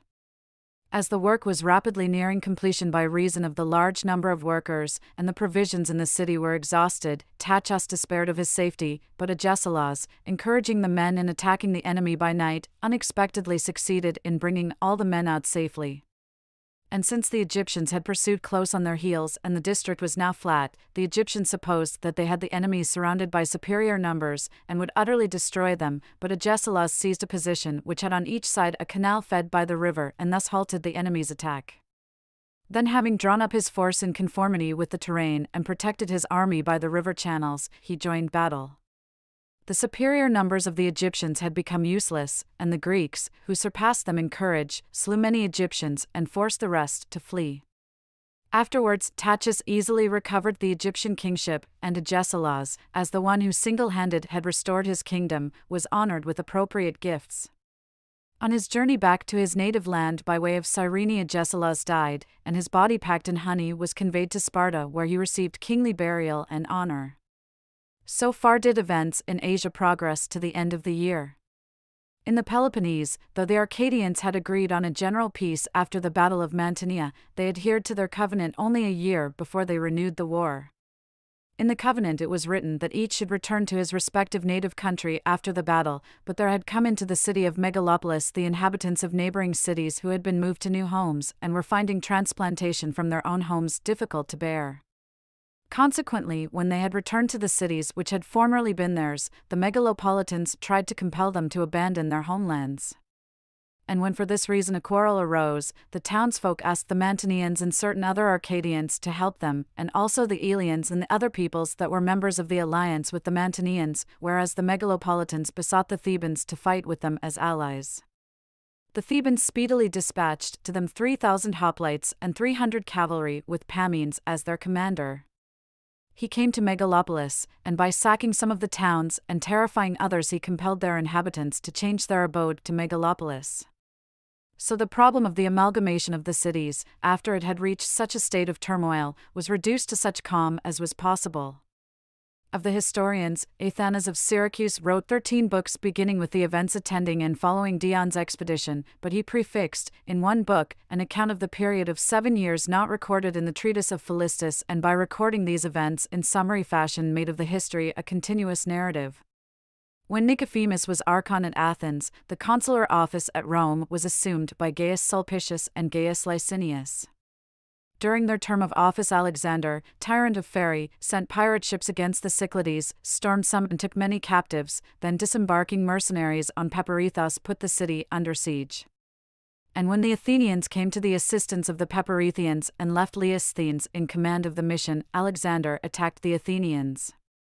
Actually, they were blockading such of Alexander's soldiers as were stationed in Panormus. And since the tyrant's men attacked unexpectedly, Alexander won a surprising success. For he not only rescued the detachment at Panormus from the greatest danger, but he also captured 5 Attic triremes and 1 Peparethian, and took 600 captives. The Athenians, enraged, condemned Leosthenes to death as a traitor and confiscated his property, then choosing Chares as general in command and giving him a fleet, they sent him out. But he spent his time avoiding the enemy and injuring the allies. For he sailed to Corcyra, an allied city, and stirred up such violent civil strife in it that many murders and seizures took place, with the result that the Athenian democracy was discredited in the eyes of the allies. So it turned out that Chares, who did many other such lawless acts, accomplished nothing good but brought his country into discredit. The historians Dionysodorus and Anaxis, Boeotians, closed their narrative of Greek history with this year. But we, now that we have narrated the events before the time of King Philip, bring this book to a close here in accordance with the plan stated at the beginning. In the following book, which begins with Philip's accession to the throne, we shall record all the achievements of this king to his death, including in its compass those other events as well which have occurred in the known portions of the world. End of Book 15.